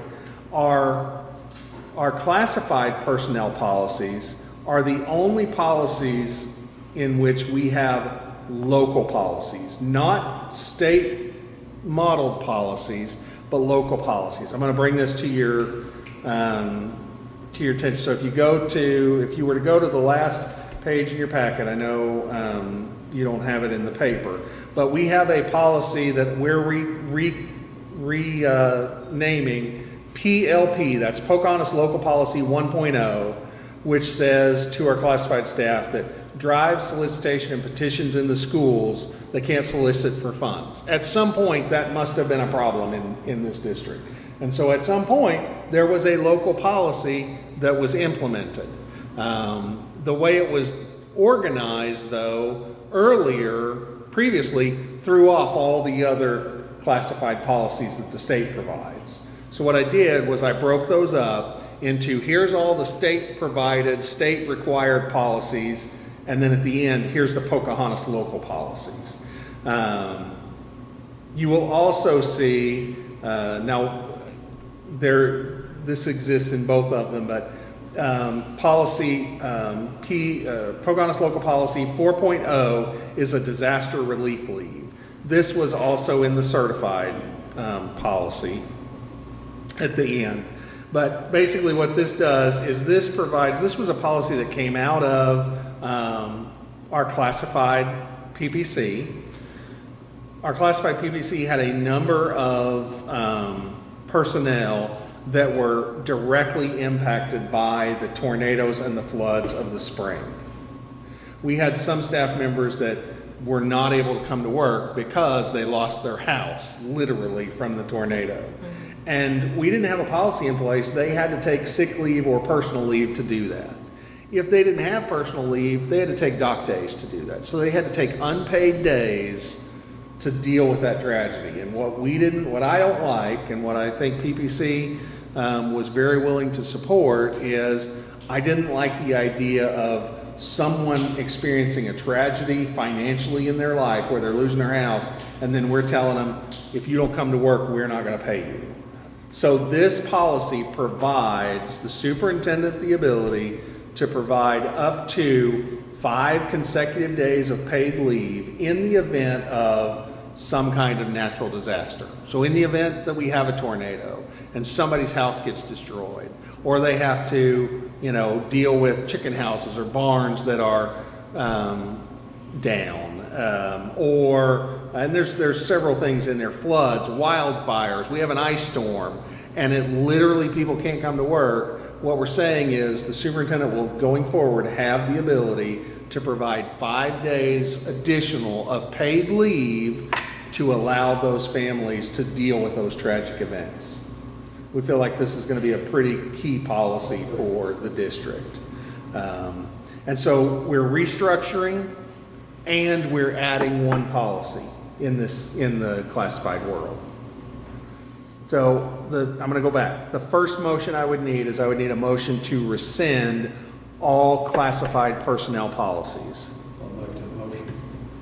Rescind. Second. A motion and a second to approve rescinding all existing classified personnel policies. All those in favor? Yes. All those opposed? Motion passes 4-0. Now we would need a motion to approve, This new class. the new section 10 classified policies as presented. I'll make that motion. A motion and a second to approve the updated classified personnel policies as presented. All those in favor? Yes. All those opposed? Motion passes 4-0.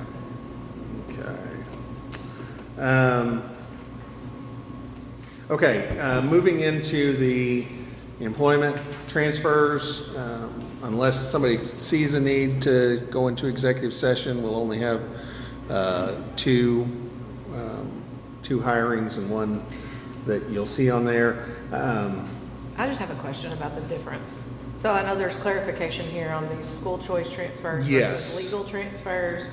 School choice is during May, but legal transfer is after June 1st. Yes. So what does that do to that student? What's the difference? How we report it to the state. Okay. That's really what it comes down to. It's how we report it to the state, and a little bit has some ramifications on extracurricular activities and how they qualify for those. Okay. It is one of those things where we did some pressing this year. We'd like the legislature to consider having one policy, one practice that covers all of them. Currently, we still have two. We have one that runs from January to June 1, basically, and then we have one for June 1 through December 31st. So when it's filled out like this, is this online school? Or is it just, is that Walnut Ridge? Walnut Ridge, Lawrence County. Okay. Yeah, Walnut Ridge. Okay, so what you have is item 10.1 are 2 student transfers. These are the ones that I am approving. I'm required to let you know this is how we've done it the last few months, or the last couple of years actually. I'm letting you know that these are the transfers that I am approving. On the school choice side, you have in your packet, we're reclassifying 3 kiddos that we did under legal transfer that we actually should have done under school choice. So we need to amend the approved list of students for school choice by adding the 3 kiddos that you see on there. Additionally, we had one other request that came in at the end of May. You have that one on there. We would need a motion and an approval to add those students to the school choice list. I make a motion to approve the school choice list for school year 26. Do you want student transfers and school choice, or you want? Well, the student, They're two different numbers. He already did. the student transfers, I'm just telling you that Okay. I'm approving We don't have those. to approve that. You don't Okay. have to approve those. Okay. You would have to approve them if I denied any of them, but I'm not denying either of them. I'll second. So we have a motion and a second to approve the school choice for year 26. All those in favor? Yes. All those opposed? Motion passes 4-0. Oh, okay. The last item is the personnel agenda, and so this evening we are recommending the board approve the resignation of Karen Johnson as the junior high librarian, so we're back to looking for a junior high librarian. We are also recommending the hiring of Carly Langley. She would serve as a third grade teacher at the elementary school. We'd also recommend the hiring of Rachel Wise. She would serve as the self-contained teacher at the elementary school. Motion to approve? Been a motion and a second to improve the employment. All those in favor say yes. Yes. All those opposed, motion passes 4-0. We just need a motion for adjournment. So move.